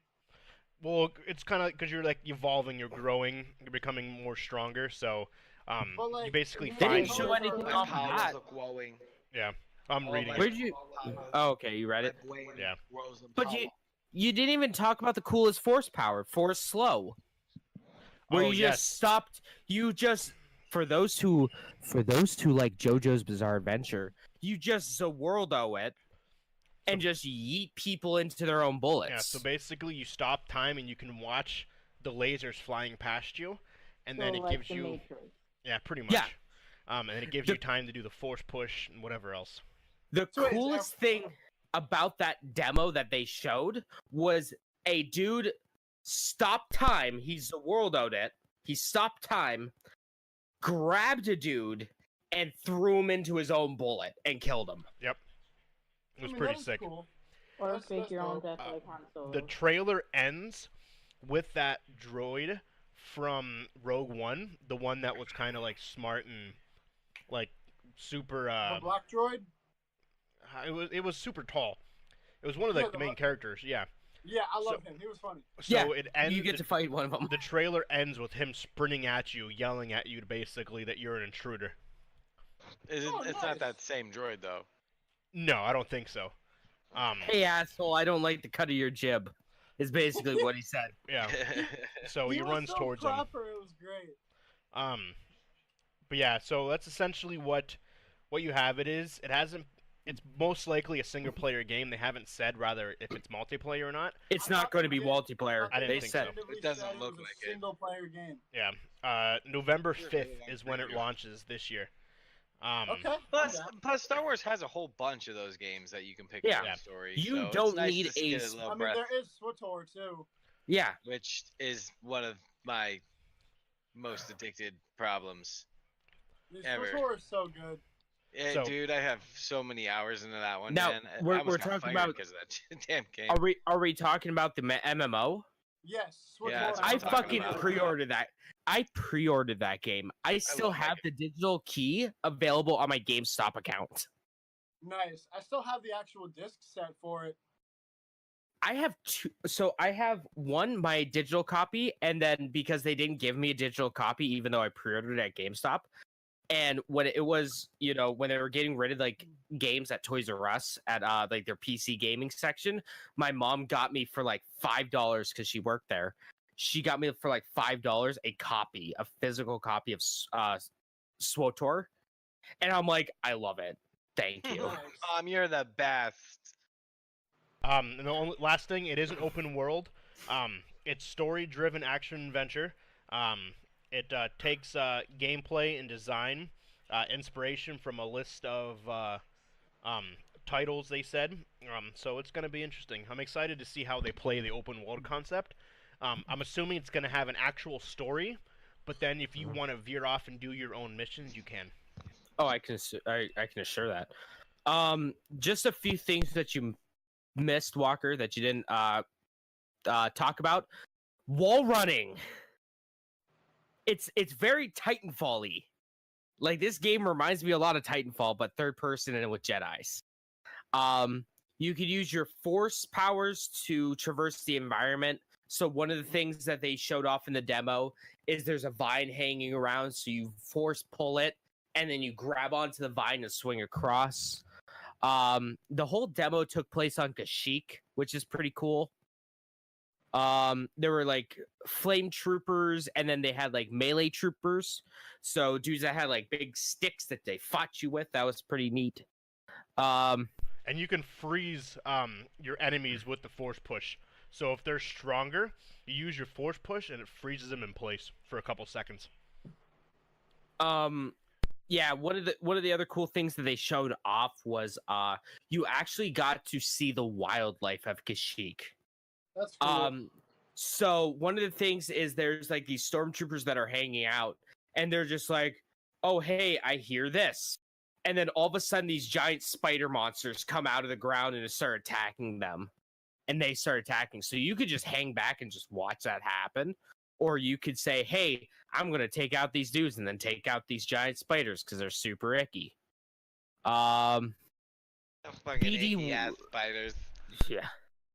BD1, the little the little droid that you have, who is adorable, may I add. He can do things like while you're walking around, you can scan different things and get more lore out of the game. So one of the things was there's a stormtrooper that's dead near a web, and he's like, "Oh, just patrolling around, doop-a-doop-a-doo. Hey, what's that? Ah!" And then he dies. So you get to hear a little bit more about the lore of the game. I can imagine that gets expanded upon a little bit in the actual game. Like we said, it's fully canon, and it's coming out November 18th. 15th. The 15th. Did you 15th? Yeah. Oh, I put 18th. The 15th. Oh, okay. Don't ever correct me on the air. Well, why am I even changing this now? What's the point? Walker. Too fucking late for that. Too fucking late. Walker, do you want to talk about Apex Legends? Yeah, I do. What's going on with Apex? Ooh, I'm excited. So I'm just gonna Apex, clock out for this entire thing. Apex Season 2 launches July 2nd. They are shifting gears completely with this new season. Reasoning being, Apex unfortunately did not last like they expected it to. It had the boom, 200,000, 300,000 people every day watching it, crazy amounts of people playing it, every top streamer. To a month and a half later, boom, one of the worst ones. Less than 10,000 people a day watching. Huge decrease, huge, and it's been that way since what, the last 6 months plus. I say it's because Grand we Theft stopped playing. Auto's been sitting at number 1, man. I say because we all stopped playing it. That's why it got. That's why I went probably down. what happened. So Yeah, it's all because of occurred. us. it is. So anyways, they're shifting gears. The second season is called Battle Charge. Who remembers the L-Star from Titanfall 2? I do. I do. That game Because is, I play Titanfall 2. that gun is coming Damn. to Apex Legends. Okay. The L-Star is coming to Apex Legends, and it's going to be a golden gun that comes out in the Drop ships. the drop The ships. drop- Care pack. Care There's packages? yeah, it'll be in one of those. There's a new character, Watson, which I'll talk about in a second. He's the electric dude, I think. She's pretty phenomenal. It's a chick. Okay. They are adding a rank system for competitive play. Mhm. And the cool thing is, so if I just start, I'm gonna be put into a game with the people that are the same skill set as me and the same rank tier. So it's not gonna be me versus a guy that's number 1 in the world. So it's gonna put me against people that are the same rank, and then once I get better, almost like Call of Duty. Once you get good, son, like Overwatch, once you've played for a little bit, in the Get good. competitive Scrub. area. They are adding weekly Not scrub. challenges. Well, Schroeder, something just hit your. Something fell. Oh, Oh, my no. lamp, Oh no. lamp fell over. They're Christ. they are adding weekly challenges, kind of like what Fortnite has currently, where you will have different goals. You need to pick up this weapon. You need to travel from this place to this place in one match. You need to do this much damage. And when you complete the weekly challenges, you unlock skins and different gear. They actually recognized the fact that Season 1 didn't go as planned. Yeah, is they cool. did. That was Yeah. They actually said, yeah, it didn't do what we thought, so hopefully these changes will help. Watson, the character. So essentially, this character, Watson, the background story is that her and her dad made the arena that all the characters play in. Yeah. So it's actually pretty cool. So she is a defensive / support role. Her pretty much her ability is she makes electric fences around you that people try to go through and they get hurt. Watson is a very strategic character. The goal is to give players a separate option instead of that really fast-paced running gun type mode. So yeah, no one has to choose Lifeline anymore or Pathfinder. Pathfinder's my dude. So with her, it kind of gives you an option to post up in a place, put a barricade around you, and no one can touch you, essentially. Interesting. She uses... there is actually... And I'll talk about... Yeah. Yeah, we'll continue on. Yeah, so... that's just her regular, like, special move, is she makes those barriers. Oh, okay. And it pings enemies. Yep. Which is cool. She uses robots, turrets, and other innovative technology to defend and control her location and to control the flow of battle. One of her abilities, it sets down electric fences that damages enemies if they walk through them. The fences will even drop enemies if they try to go through them multiple times. So basically, you can kill their opponent. Yeah, and it also pings them too, which is clutch. Do we know the DPS yet? Sorry, not to cut you off. What'd you say? No, what'd you say? Do we know the DPS yet for what the damage? Not yet. From going through? No, they didn't say it.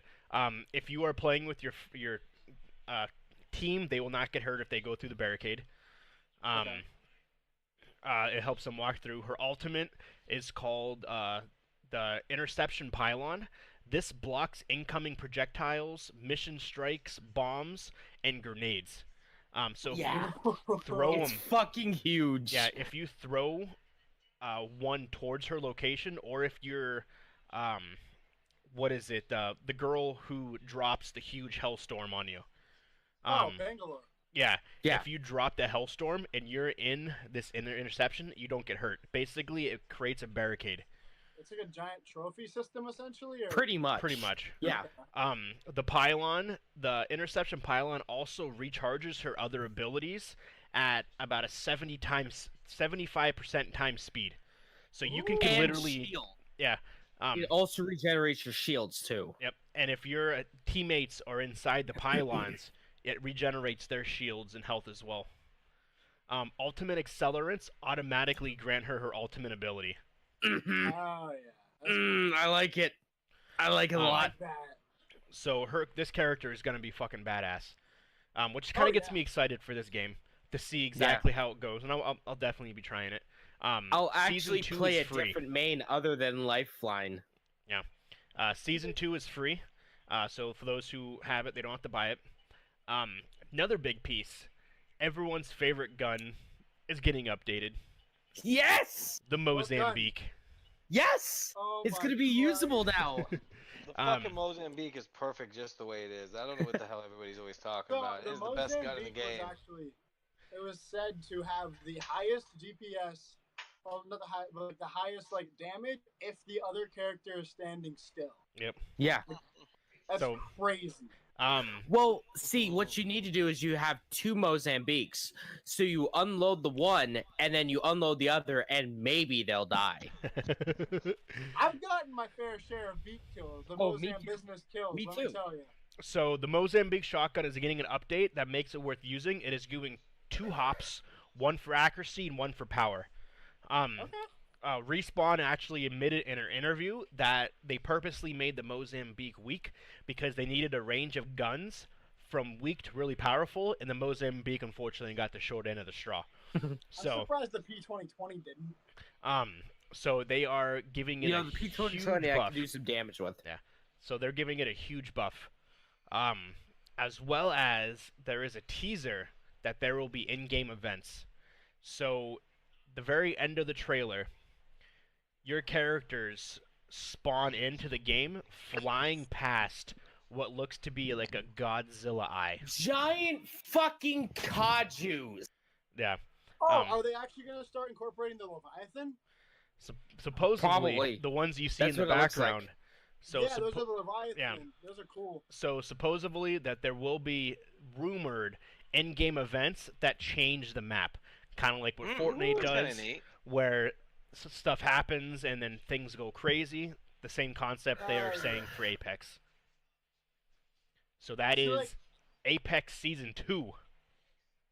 Yep. My big thing is the reason I'm pretty positive that like Season 1 didn't go so well is because everyone kept screeching for a battle pass, and they literally threw it together and they were like, "Here, take it." Yep. Like, it wasn't meant to do anything. Like it was no, just it was meant bad. to be there. And like they rushed it so hard. Oh, I love Warframe. Warframe, that game, unless I'm playing the with wolf, like, the wolf thing was no, absolutely not. Let's just not talk about the wolf thing. It never happened. I just wish they would make the game the way it used to be, and I didn't have to do 8,000 things to get something. Fuck you, it's great. No, no. All right, Battlefield 5. No, I had to redo a bunch of planets, man. Nah. Battlefield 5 came out. They announced the new shit with Battlefield 5. Oh, like Firestorm? No, like new maps, like Season 5 or Chapter 5. Yes. Okay. Chapter 5th. 4 and 5. So, Chapter 4, here's some new stuff that comes out. Martia, sorry. It takes place in Greece. It's more of a like hillside village, more close quartered, more like infantry base. So there's not going to be any tanks or airplanes. That's coming in July. It's absolutely stunning looking. Takes place on a mountain. It looks like your stereotypical Greece village. It's beautiful. There is Al Sundan, which takes place in Africa. That is going to be the huge map. That's going to be a very open map. It's based off of the No Flag mission in the single player. That one is going to be very land and air combat heavy. A lot of buildings just out in the middle of fucking nowhere. And you have to go miles before you hit another fucking building out in the middle of nowhere. That one's dropping June 27th. A lot of the new maps that they're showing, that they're focusing on in Chapter 4 is going to be very close quartered. So it's going to be more of the hectic battlefield action, just infantry action. Again, the big thing that I noticed with it is that the maps are absolutely stunning. If there's one thing that I love about Battlefield is that their maps are beautiful. They're doing some other things. They're increasing max rank. So the max rank right now is 50. Okay? They're upping that. Can you guys guess to how much they're upping it to? 100? Okay, we got 100. 55. 55, we got a 50. 70? Schroeder? Come on, man. You're on the spot. Schroeder. Oh, 80. Jesus, 80. my microphone was off. So we got 100, we got 55, we got 70, we got 80. Nate, you are the closest at 100. Nice. They're upping it to 500. Oh, why? Wow. They said, screw it. We're going to make it as big as possible. Full fucking send, I guess. Yeah, they're just going right into it. They don't even care anymore. That's why. That's wild. Another thing that they're adding is private games too. So remember how in the other Battlefields you can create your own server? Yeah. Yeah, they're doing that in this one too. Nice. Which is neat. Then they have the Operation Underground map, which takes place mainly underground in a subway. That's coming out in October. There's also going to be like courtyard fights up on land. Nothing really too crazy to talk about that one. But the big thing that they announced is Chapter 5. Sure is. So the newest stuff coming out soon this fall is Chapter 5. November 5th. November 5th. They're adding the Pacific Theater maps to it. So the big map that they kind of showed off a little bit is Iwo Jima. And I love the Pacific Theater. So one of my biggest things what I loved in like high school and things that I studied on my own independently was World War II. And the biggest thing that I loved, like the thing that I was most enthralled by, was the Pacific Theater. So adding that into the game is basically a guarantee for me buying it. Like, not even a joke. I'm gonna buy this just to play maps to the Pacific Theater. They're going to add new weapons, so new Japanese weapons, of course. You're gonna add new American weapons. And it's the return of one big one too. The M1 Grand. Oh yeah, the M1 Grand. Yeah, they showed off in the trailer just a ping in the background, or sorry, ping in the background. For those who watch our when we played Call of Duty in Apex.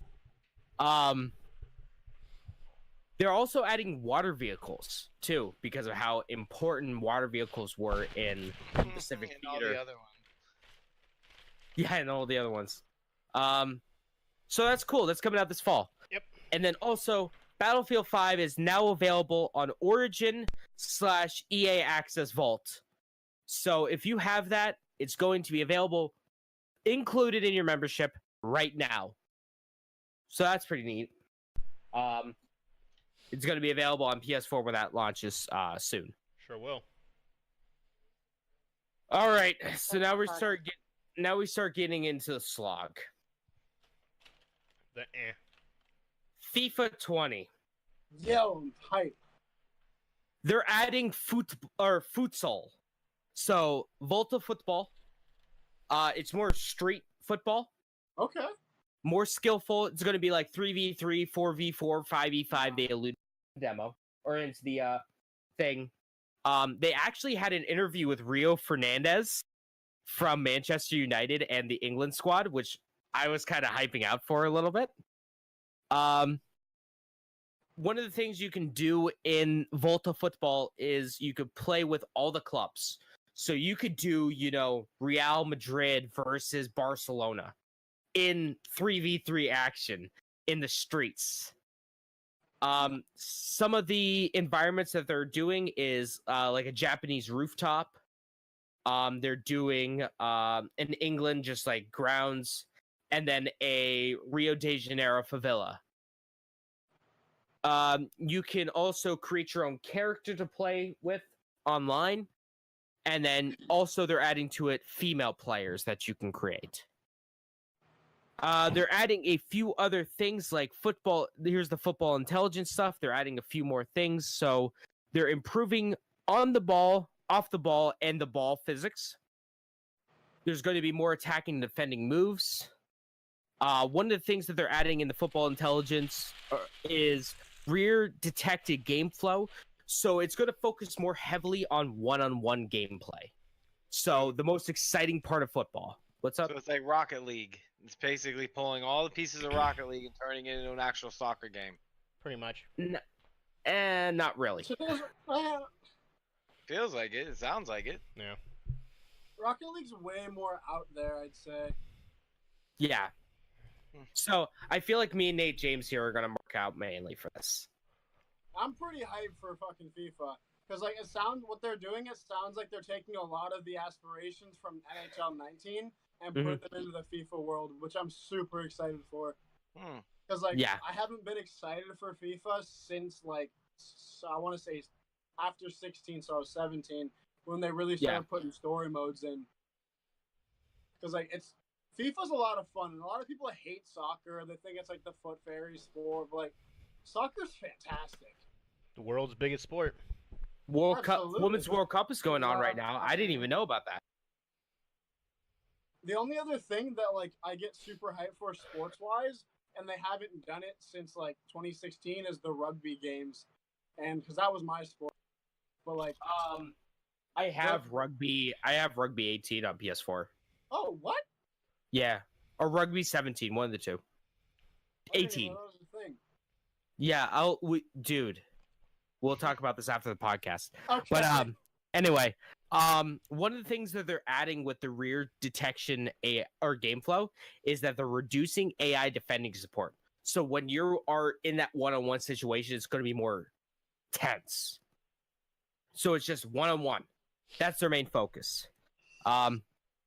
Another thing is that when you are in that one-on-one situation as the attacker, the AI is going to move around the pitch more realistically. So they're going to be more available for the, the cross into the box. And it's going to be a little bit better for that kind of stuff. Yep. They're adding something called decisive moments, which is going to be more composed finishing, more consistent shooting. They're adding strafe dribbling, or more control while dribbling, so you can do a little bit more when you're dribbling the ball. They're adding something called the controlled tackling system, which improves the character's tackling ability. It takes a lot of factors more into it. They are changing up the penalty kicks and free kicks, too. So they're making it, I don't want to say more simple. I know that's what I put in my notes, but it looks simple, but it's more complex. So you have full control of the spin and speed of the kick using your right analog stick. So it's kind of like with the NHL games where you can use the stick to do the slap shot, wrist shot, snap shot, more like that. But it's when you're doing a free kick or a penalty kick. And they're also reworking the ball physics to be more realistic. That's coming out September 27th. If you are an EA Access member, you'll be able to play it on September 19th. Nice. And then the point of the thing where I shut off completely was Madden 20. So yeah. I'll do Madden. So we'll only have 2 more EA games. And then Schroeder can talk about Bethesda. So with Madden 20, for those who do play Madden, they have some key changes. Juju Smith-Schuster was there. Yeah, because he plays a big part in this. So essentially some of the tweaks. So the new franchise mode is called the Face of the Franchise. So what it is, it's you actually start as a college quarterback for the Texas Longhorns. No, it's a bunch of different teams. Well, yeah, you can choose 20 teams. Yeah, you essentially can choose any of the top colleges, but so and then you actually play in the college playoffs. So you go through that, and based on how you do, affects the draft. So obviously, you win the college championship as your college football player, you can potentially get drafted way higher. And then you go through a bunch of different challenges you complete in the Pro Bowl that all changes and affects how your player stats get scored, everything like that. They added a lot of improvements to the players themselves, including taunts. So if you're a Dallas Cowboys fan, what's his name? Eating cereal. The guy Ezekiel Elliott. Ezekiel Elliott, yeah. So you can actually prompt him to do that after running. And you can choose whether or not you taunt and pick what taunt you want after you score a touchdown. Run play options have been added. So essentially what a run play option is, it's a run play, but then you decide that you want to throw it. All you do is you hit the button of the player you want to throw it to, and instead of running it, the quarterback takes the ball back and throws it like in a real football game. So think of it kind of like the Philadelphia Eagles offense where, yes. Oh, hey, I'm going to snap it to the running back, or I'm going to be Carson Wentz, and I'm going to pitch it off to the running back, and he's going to throw it to me for a touchdown. Yes, that's actually in the game, the Philly special, where the running back throws it to the quarterback for a touchdown. X Factor is a feature. So essentially what X Factor is, I think of it like a special power. So if you're a defensive tackle and you're one of the strongest, one of your X Factors is a double move that helps you get away from the offensive lineman faster to go tackle the quarterback. For example, Juju Smith-Schuster, who was there. Juju Smith-Schuster has a thing that's called Double Me. So when he's being double-teamed, his stats go up, and he jumps better to catch the ball. They also did automatic play action, things like that. So if you're Ben Roethlisberger and the player runs a curl. So what a curl is, you run up a couple yards and you come back to the ball. You're Ben Roethlisberger, you look at that guy, you pump fake, the character will then turn the other direction and run up the field. It makes it easier to do pump fakes. Yeah. So kind of like an actual football game, when Ben Roethlisberger goes to throw it, he pump fakes the ball, gets the defense to basically like fake the defensive out, and then it lets the wide receivers run down the field. So that's kind of cool. And that's really the biggest things. There wasn't really too much difference other than the franchise and then the X Factor. They did talk about the closed beta. Yeah, there is a closed beta that's going on at the middle of this month for a couple days. 14th through 16th of June. That allows you to play the game and test it before it comes out. Another thing they talked about was that they're going to add to the playbooks throughout the season. Yep, they're going to keep them live. They're going to do random live updates to make sure the actual playbooks are as accurate to real life as possible. So if a team throws in a play that's never been seen before, they're going to add it into Madden like that same night. The Pro Bowl is back. Yep. They also said that was a big thing. Let's see here. No one cares about the Pro Bowl even in real life. They make it easier to do the scramble out. Yep. Because the big thing with the older Madden games was like you kind of hold R2 to run around or RT to run, and then you have to let go. He stops for a second, and then you could throw. It makes it a lot quicker, easier to do that. So essentially, you double tap the button, the player you want to throw it to. He then will put the ball down to go run. You press that button again, he'll basically throw it while he's running to that player. Yeah. They're adding a lot of the run pass options that Walker talked about earlier. They're adding 220 plays just of the run pass option, which is interesting, I guess, if you're big into that. Oh, and then also at the end of the presentation, they showed off a trailer for a new ESPN E60 video. For the Madden ranking. Yeah, they hire a dude just to adjust player rankings. Yep. What? Yeah, they just have a dude that does that. Supposedly, they're going to be looking hard into the player rankings and updating them daily, as a lot of the players who come out, they'll see their Madden ranking, and they'll be like, dude, pissed. Like, I'm a 99, I'm not like a 72 or something stupid like that. So, basically, they hired a guy that is going to be basically assigned to rate every single player on a daily basis and adjust their ratings accordingly. Yeah, that's cool job. Pretty interesting. Yeah. Got the Sims. All right. So finally, Sims 4. It's 20th anniversary of The Sims, everybody. Hey. They showed off the new Island Living expansion. You got a lot of island festivities. Comes out June 21st on PC, July 6th for consoles. You get a lot of new clothing, a lot of new stuff. Sims are able to go into open water. There's a bunch of things. Bunch of things. 20 years. Yeah, I know, right? You can swim with dolphins. You can clean the beaches and the oceans. Mm-hmm. So that's a whole new job. Yeah. That you could do as environmentalist. Lifeguard. You can build sandcastles, and you can become a merperson and swim around the water. Apparently, the neighbors are super nice. Yep. Who wouldn't want to be a mermaid, huh? My whole life. Waiting for this opportunity. I'm not even streaming anymore. You guys have a good night. I'm about to log out. I'm about to download this $40 expansion.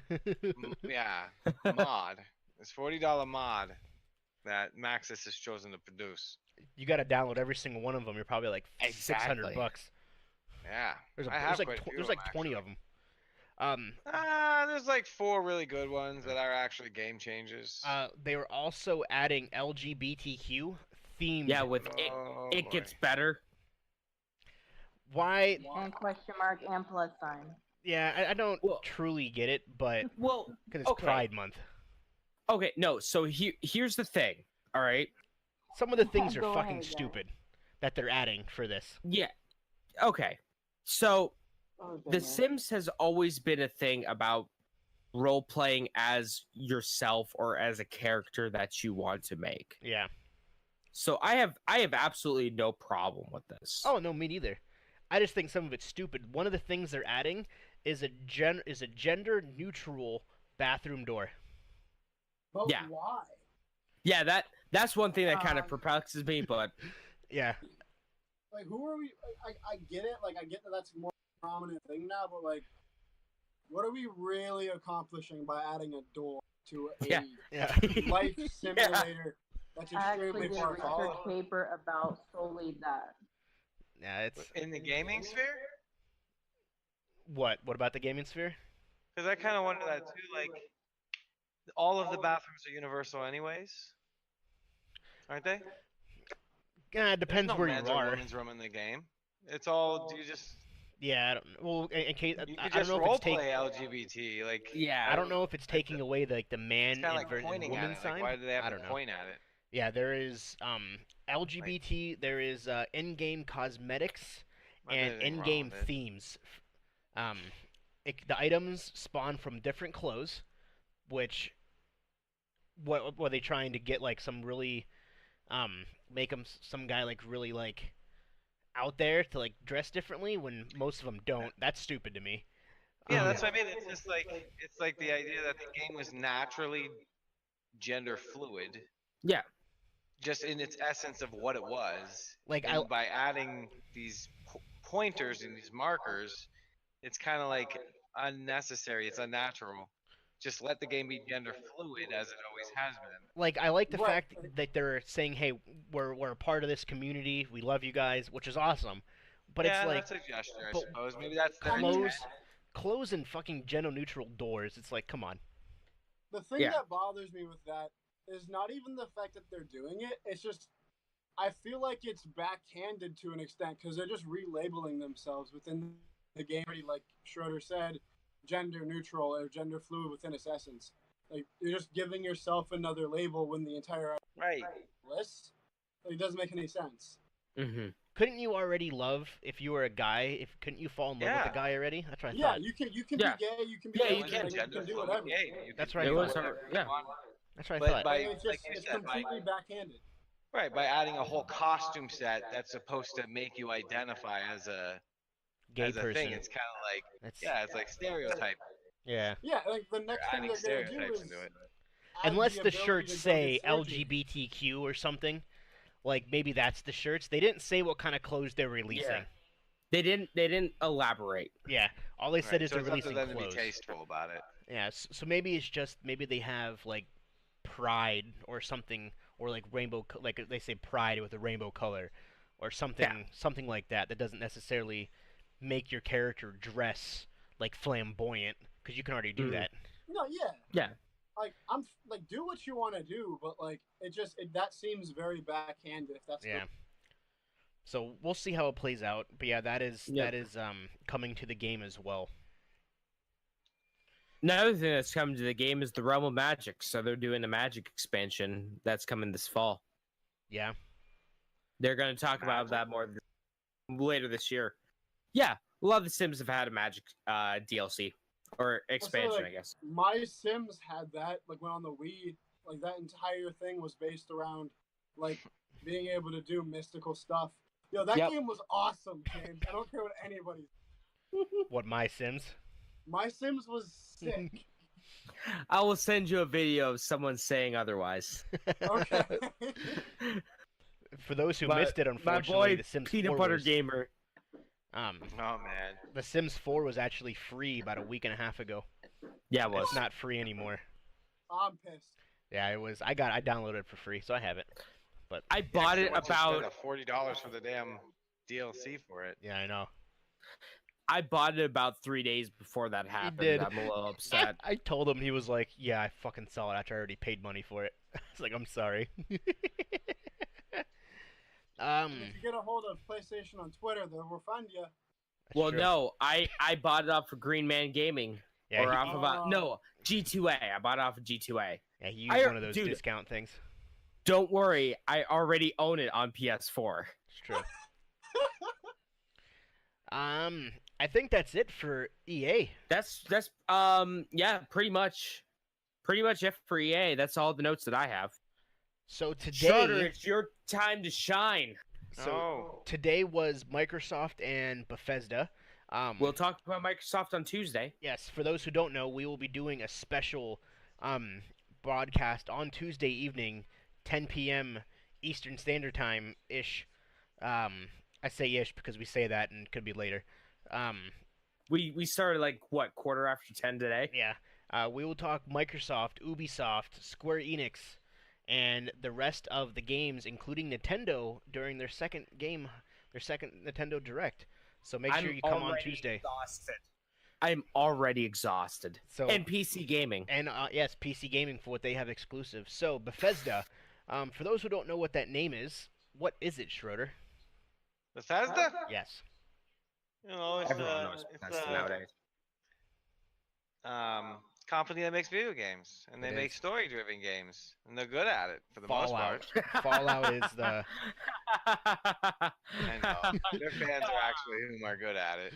They're not good at it. They don't know how to make They're good at it. Come on. They don't know how to fucking make video games. They've developed a wonderful. Yeah, they've developed a wonderful thing. I sleep. Hold on. They define a generation, to be quite honest. If you think of Fallout, things like that, that is Bethesda for those who aren't familiar with what that is. Fallout 3 plus. Not Fallout. Sorry. But after Fallout 3, because the Fallout 1 and 2 were interplay. Fuck off. Right. They are different critters. Completely different gaming styles. It's like Grand Theft Auto 1 and 2 versus 3. But so what do we got? To refer to 3 as 1. So anyways, everything Bethesda announced, I have an article open as well because my short-term memory is wonderful. So I can help you out too. So I got a bunch of stuff here. That's what's up. So first thing I want to start with Fallout 76. They got a nice amount of little stuff going on with that one. When is it going free to play? Tomorrow. Oh, neat. Yeah, for I think 30 days they said. If you want to try it, you have 30 days to play Fallout 76 starting tomorrow. Yeah, it's kind of fun. We used to play every Friday, but it's been a while. They also guess what they're adding? What are they adding? NPCs, my brother. Bam. That's cool. Yep. And they can actually, dude, they've added a lot to it. Like there's like vendors. You can make a vending machine and put your goods in it, and people can walk by and be like, "I want to buy that hat." And guess what? They have been doing stuff. With it, dude, they stay updating it, man. It's E3, we got a lot. Yeah, I mean, I told you guys that it might take 2 years for them to get it to a place it needs to be, but Fallout 76 will eventually be an awesome game. So, anyways, so they're adding these NPCs, and you can. It sounds like you can round them up and start building like little towns, like in 4. So that's gonna be kind of cool. And then they also added there's a new game mode coming out called Nuclear Winter. It's a 52 battle royale. That's cool. Oh yeah. Think of Fortnite in the Fallout world, and it seems like you can build like little bases and stuff. Yeah, I love. You don't have much time, it looks like, but so it's just Fortnite. Well, so it's weird because it shows. So it's a Ring of Fire. So when you listen to the thing, the song Ring of Fire comes up. So you know how like the other ones you have the storm and the storm shrinks. Yeah. So in this one, it's a Ring of Fire, and with that Ring of Fire, it showed the people building not like Fortnite type bases, but like actual bases with like flags and guns, turrets, ships, and things like that. So think of like Ark. It looks like Ark Battle Royale like kind of. Fences around the base. That's kind of cool. So that's gonna be neat, and that's coming out not too long. I think they said in the fall that's gonna be a thing. Yeah. And as I understand it, they added an elevator of some sort not too long ago, where as you go down the levels, monsters get harder and harder and harder and harder, and it's just, I don't know, all the way to Inner Earth, I suppose. I don't fucking know. Are they adding like a chalice dungeon kind of thing? Yeah, pretty much. Or a bloody palace, if you will, if you're a fan of Devil May Cry. They've done that. But so is it a thing. stairway to heaven? No, it's Diablo, that's my bro. question. Okay. You're on your way down to Diablo. So yeah, that kind of looks neat. So that's some of the stuff that's happening with Fallout, which should be. And the cool thing too is with that battle thing, it showed one of the weapons you get. You can actually find a nuke. Ah, really? Yeah, you actually can find a nuke and drop it. I don't know if it destroys everybody or if it's like a little area, but you actually can find a nuke. And that's interesting. That's pretty cool. Yeah, load it off. The update that Schroeder was talking about is called the Wastelanders. Oh, with the yeah, NPCs. man, they show some. Look up some of the previews for it. Like, dude comes walking out and he's like, words and stuff. Yep. So essentially, they said it's basically because Fallout, the original, was people leaving because of the nuclear holocaust. Now this one, it's people coming back. Right. And that's where the NPCs come from. Yeah, it's gonna be neat. Super duper duper duper cool. And then we also have fun stuff from ESO. Yeah, buddy. For those people that like the Nintendo Switch, Elder Scroll Blades. I guess they're calling it Switchblades. Anyways, it's a Switch. It's basically I don't know. It looks like Elder Scroll. Actually, I don't think it's like an Elder Scroll Online thing. It looks like it's just. No. It's just a mobile version of Elder Scrolls that you wait a lot in. Yeah. Yeah, I have Elder Scrolls Blades on my phone. Yeah, that's what it is. Elder Scrolls Blades is the mobile version, but it's for Switch. Yeah, that's kind of cool. So that's. Yeah, I got that on my iPhone. It's cool so far. Do you like it? I don't mind it. Like, I've played a little bit after the tutorial. So far, it's just if you've ever played the game Infinity Blade, which was on. Yeah. It's similar to that. Yo, I almost got an iPhone just for Infinity Blade. Really? It's so much fun. Infinity Blade was one of the best games I've ever played mobile-wise. But yeah, like Elder Scrolls Blade, it's similar. It's got a similar feel. It's a lot more like reaction time because you actually have to you have to hold and move your swing because like you have to be able to block and like hit. Basically, like VR mode. Yeah. Oh, neat. So they put the augmented reality into that stuff, huh? Not really, but it's just it's just like it's similar with your hand motion. So there's cool. That, and then Bethesda's still working on the new Elder Scrolls game. Did they show anything off about it? I don't recall. I don't think they did. Great. They're working on Starfield though as well, so it's good to know they're still trying to get those things done. No, they didn't talk anything about Elder Scrolls 5. Unfortunately, 6. Yeah. They mentioned it, but they didn't really go into it. Oh, it's kind of like last year. Yeah. I did hear that they plan on making it playable for 10+ years. Really? That was one of the big things I saw online. It was an ad that had popped up. Well, not really an ad, but like a source. It said Elder Scrolls 6 game in development playable for 10+ years, like with consistent like rewarding, and so it's not just you roaming around, but like actually playable for 10 years, which is going to be wild. So it's going to be a games as a service.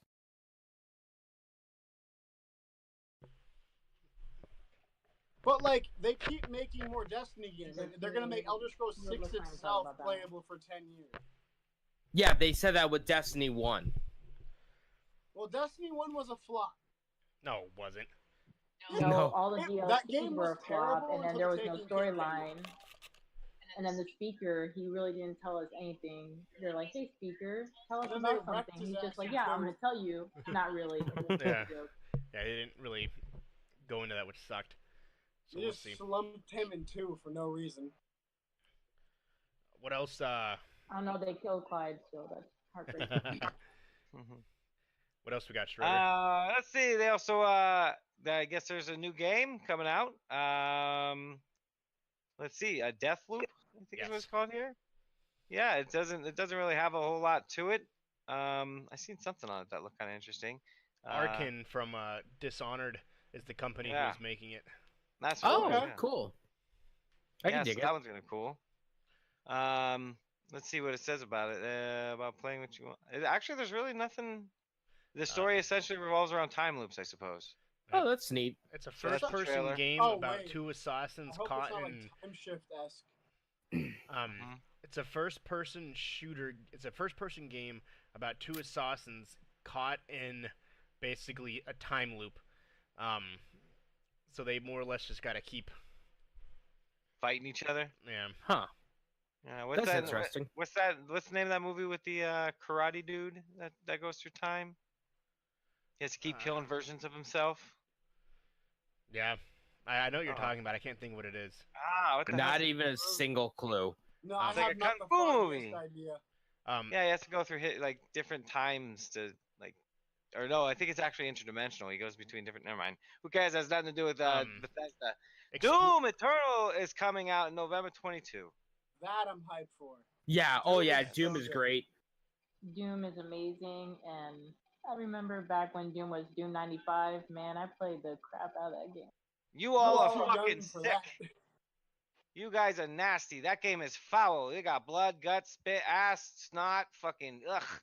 Well, no, Yeah, hey, it doesn't The have first snot. Doom was like There's very no snot in it. Give me Maple Story. What the hell? Give me Maple Story. Hell Gaia yeah. Online. Jeff, if you want a good old Bring wholesome me God, Echo RPG. I want Echo. Bring that dolphin back. if you want a good old wholesome game that God would approve of, Animal Crossing. not only Animal Crossing, let's play Stardew Valley together. I know that one. That game is nice. It's relaxing. It's wholesome. After a long day of hunting Pokemon skins. Or Harvest Moon. That is what it's like. Well, Stardew Valley. Stardew Valley's just a really good Harvest Moon. It is. It's I'm like, gonna be honest. Harvest I'm gonna Moon, be like, real here. Loved it a lot. Oh, you would love it. It's such a wonderful game. But no, Doom looks like it is gonna be fun. There's a battle mode that comes out. What it does is 2 people play the bad guys, demons, and 1 person plays a decked out Doom bro. Oh, that's cool. Yeah, and it's all first person shooting and running and being terrified. When are they making a new Unreal Tournament? They didn't say anything about that. Yeah, I don't think Never. they're gonna- when they after they Well, make that's Team Epic. Fortress 3. That's Epic Games. Or Team Fortress 4, because everybody knows And Overwatch. Destiny Damn becomes it. better. I haven't played Team Fortress since forever. Oh, I'm so mad at myself right now. What'd you do? I just spoiled a huge announcement for Square Enix tomorrow. I accidentally clicked on a link. You do not share that at all. Oh, I just ruined a huge spoiler. You fucking share that, I'm cutting all ties with you. I'm so mad at myself. Really quick for Deathloop, I found it. Okay. Deathloop transports players to the lawless island of Black Reef. An internal struggle between 2 extraordinary assassins explores stunning elements and marvelous designs, level, and an immersive gameplay experience that lets you approach every situation any way you want. Based on how you handle that situation affects the outcome of the game. Hunt down all targets across the island and put an end to this endless loop and cycle. Remember, if you don't succeed, die again. It's super complex spy versus spy. Pretty much, yeah. You hit that like nail on the head right there. It's essentially what it is. But you don't succeed, basically, like you pick the wrong ending, the game starts over and you just literally keep repeating the loop. That's wild. Right? That should be fun. That looks interesting. I can dig it. I was watching the preview where we were talking about it. It's also visually very appealing. Oh, it looks phenomenal. Yeah. So Wolfenstein is gonna have a big July. Let's see. This is from Kotaku. There you go. Yep. Wolfenstein Cyber Pilot is a VR game coming this July and will put you in the role of a hacker in French Resistance. Wolfenstein's Youngblood is a co-op shooter in which you play as BJ Blazkowicz, twins daughter. Gotta love it, BJ Blazkowicz. Yeah, that guy. His twin daughters. That's coming in July. Even though one of the daughters looks like a boy, I think. So what are these games? Do they have any relation to the one from like Windows like 3.0? Like the I don't think super so. old one? Actually, yes. I thought up until the newest one, New Order, Well, right? maybe. That still had a line to it. 2D6. Well, technically, yes, because all the characters starting from the original, like very, very Return to Castle Wolfenstein, which is Wolfenstein 3D is based off of, all of them star BJ Blazkowicz. As the main also character? connected to Doom. Yeah. And they're connected to Doom? So it's Maybe. it's heavily implied that that BJ is a very old ancestor of Doom guy. Yeah. And like everything that's happened, like all the demons, they're essentially like I said, heavily implied, not like canon, but heavily implied. But this is like the Nazis and everything. Like it's a whole thing. Like if you get time, look it up. It's super cool. Okay. But that's just a game theory. Let's see, and then Rage 2 is coming out. Rage Or 2? no, it's getting a new expansion. I mean, Rise of the Ghosts. Okay. New places to go, new things to ride and shoot, etc. It'll be out later this year. And they're also, Bethesda's introducing this thing called Orion. What? Yeah, so apparently it's a software developed by ID, is I guess the name of it. Developed by ID and implemented at the game engine level that lets games stream with much lower latency. It's supposed to help players stream games at max settings, even if your family is sucking up all the bandwidth, or if you live far away from a data center. You'll be able to test it out by joining Doom Slayers Club. So that's a thing. That's so kinda apparently cool. they've developed a technology that I suppose lets gaming content render more efficiently. I don't know. But I seen a little bit of it. Just as I tuned in is when they were talking about that. Nice. Is Rage any good? Ghostwire? It looks like, I was watching a preview of it. It looks a lot like Borderlands meets I don't really know. It looks a lot like Borderlands, really. And it's stated Like in Apex. Yeah. Yeah, it's got sandworms. Oh. And this is Rage 2 I'm looking at. Isn't that what he asked? Yeah, I was wondering if I've never played any of the Rages, so like I just didn't know if they were any good. Yeah, it looks like Borderlands meets I just said it. The hell did I just say? Borderlands meets some game on it. Apex, yeah. Yeah, that's exactly what it looks like. It's got the animation of Borderlands with like the guns of Apex. With sandworms and stuff and like Beetlejuice characters. It's Tremors. And it's got Beetlejuice. Rage 2, James. Have you played it? No, I played the original Rage. I loved it. Did you? Yeah. He was Nate James was asking if Rage was good or not. Where's that at on here? This one? Yeah, the first Rage I loved. They were talking about so here it is. It's getting a Dungeons DLC called Scalebreaker. Ooh. Nice. Yeah. People seem pretty happy about this. Elder Scrolls Legends next expansion will be available on June 27. It's called Moons of Elsewhere. Ooh. Let's see. Yep. But that's Bethesda still at heart. Oh, wait. That's all they have to that? Hold up. Oh, go ahead. I'm surprised they're actually still dumping money in that. Basically, I know, right? ESO is getting the expansion. I don't know if you guys know this, but ESO, they said that dragons at this point didn't really exist, so to say, but now they are implementing this in the new game. They're getting dragons. Not new game, but new expansion. They're bringing dragons in. Pretty much, there's, I think, that's pretty cool. it has to do with a bunch of Khajiit stuff, but basically, Khajiits aren't like trash anymore. Well, after all, it is called Scalebreaker. And it says that we're likely years away from seeing an Elder Scrolls 6, so they're gonna keep doing this Elder Scrolls Online until well, the Elder Scrolls Online is made by a completely different company. Like, it's just licensed out by Bethesda. Yeah. Yeah, they also added a Necromancer class. Ooh! That's cool. I might actually have to play that then. Look at the preview of it when you get a chance. Oh, he just killed himself. They do, though. The Necromancer class looks incredible. It's pretty neat. dude actually turned into like a skeleton. Oh shit. Let's see. Fans of the series are sure to recognize the iconic armors and races in the trailer, including Khajiit, whose home of Elsewhere is now available to explore in the game as well. That's cool. I didn't know they added that. Siege weaponry also made a big debut in the trailer, though how it will work in-game as the Season of the Dragon comes to the conclusion was not quite clear from the cinematic trailer. Dragonhold features the end of this year's season saga and will usher in continued improvements to the title. So that's that one was from Tech Raptor. But yeah, it definitely looks like it's pretty freaking cool. The video, when you get a chance, watch the preview for Elsewhere. Yeah. Spelled W-E-Y-R. It looks pretty damn cool. But that's all I have as far as what I'm aware of or not EA, but Bethesda doing. So it looks like they're staying busy. Todd Howard did put in a little thing of, yeah, thank you guys for hanging out. And did he roll out and go like, I'm a stuff. fucking fraud? Yeah, I don't think. I mean, it was kind of his fault, but not his fault. I mean, he made some poor choices. At least they're keeping it going. Yeah. You know.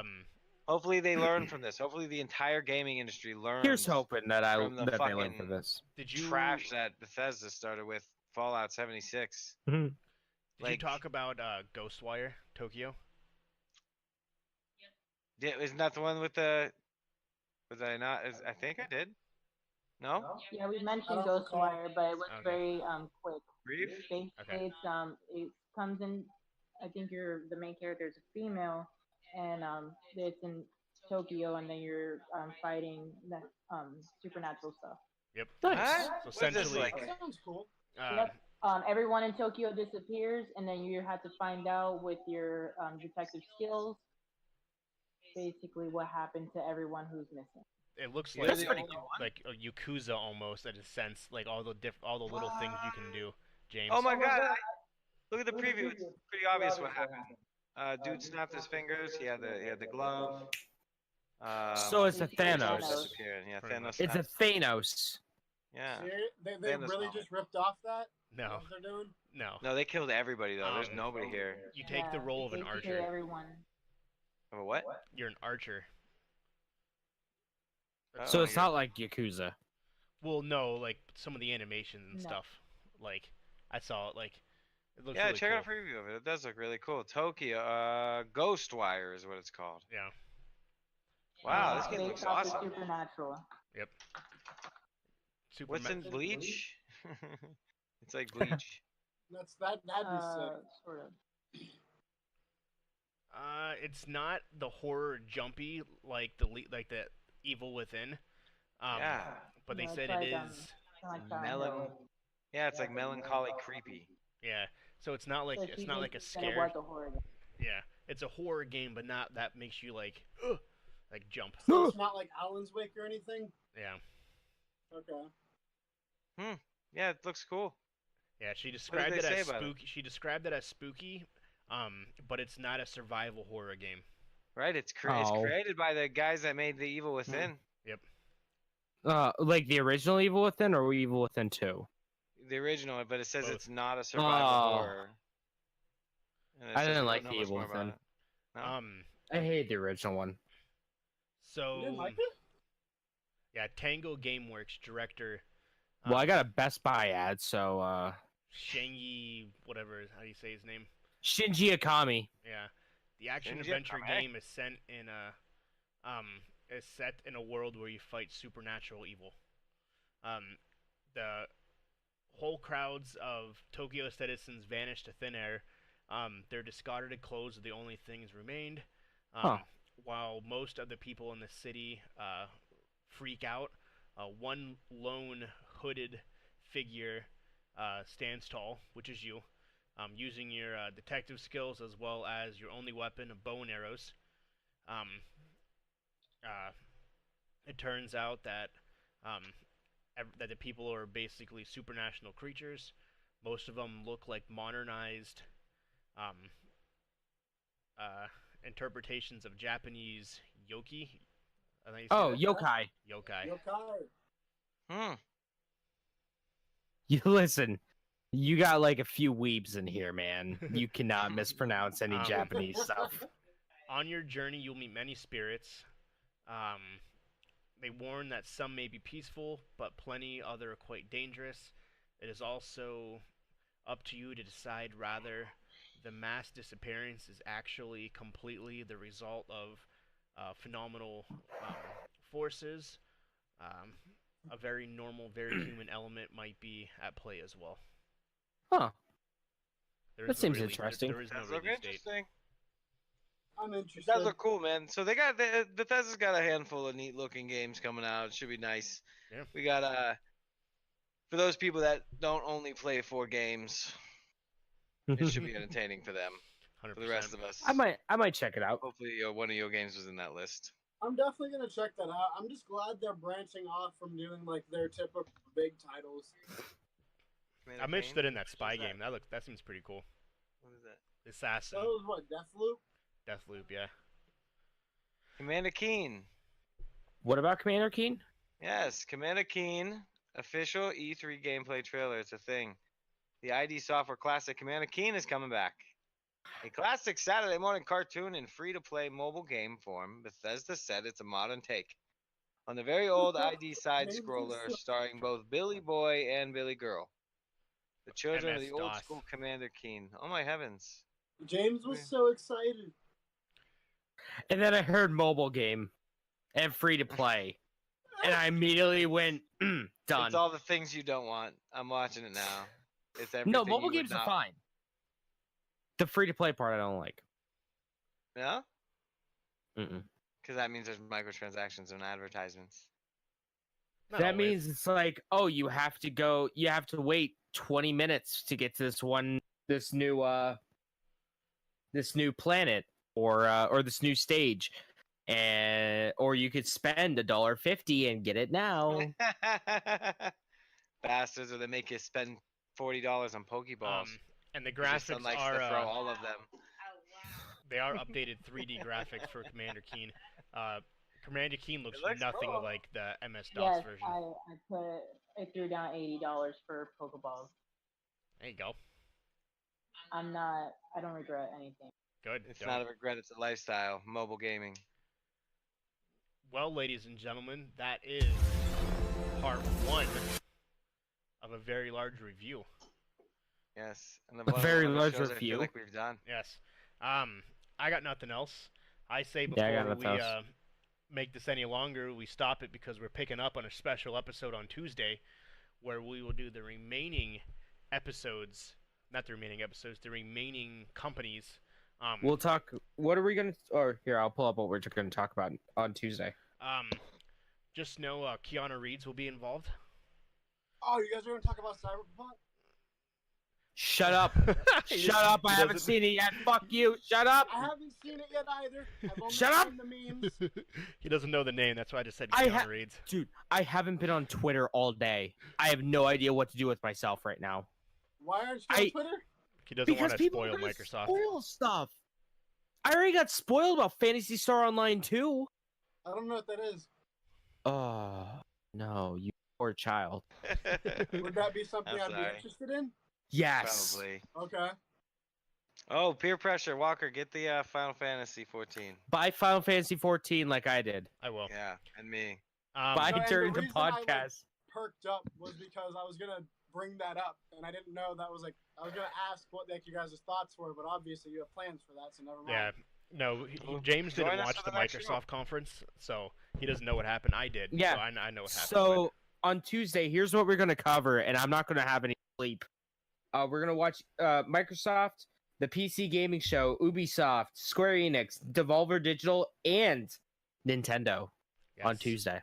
So just think, new console, Halo, Keanu Reeves, Final Fantasy, whatever Ubisoft has coming out.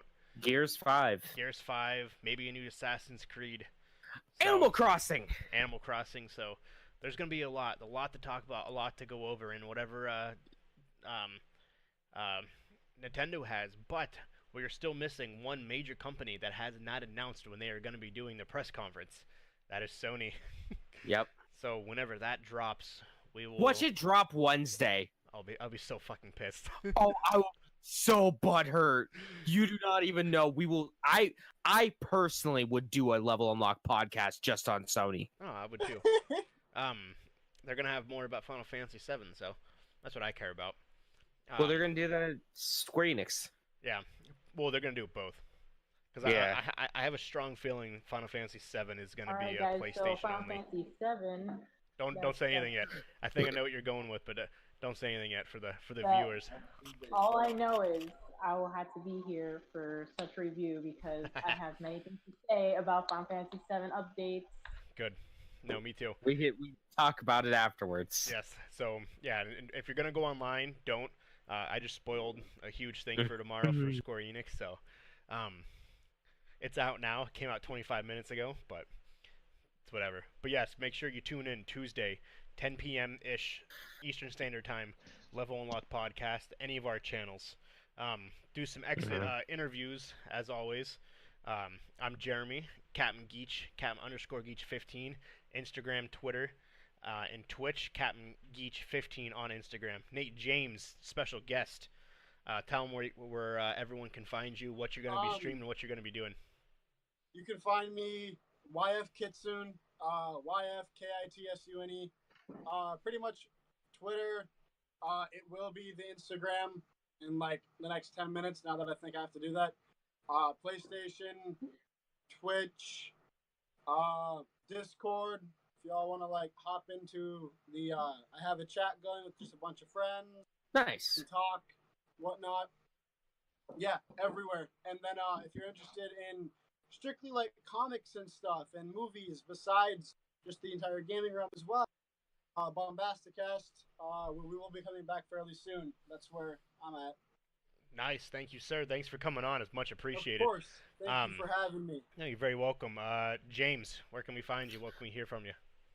You can find me if you like Resident Evil 4 or Samurai Warriors 4 Empires. You can watch those Let's Plays going on right now on youtube.com/People8Studios. If you want to see what I'm doing with my life, i.e. nothing, go on to @People810 on Twitter. And then if you want to see me stream Days Gone, you can see me at People8Studios on Twitch. And then Level Unlocked Podcast favorite couple. What do we got going on? What are we doing? What are we feeling?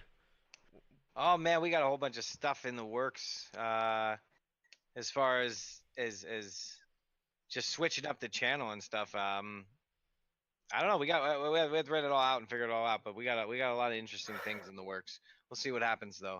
Other than that, Splash Screen Gaming on all the social medias, Instagram, Twitter. I don't really check them that much, but no, you don't. You know, I'm actually supposed to do that today. I guess maybe we'll do that tomorrow. But we got some. It'll be interesting to see how the channel evolves over the next couple months. I like it. That's what I like to hear. Oh yes, yes, you got.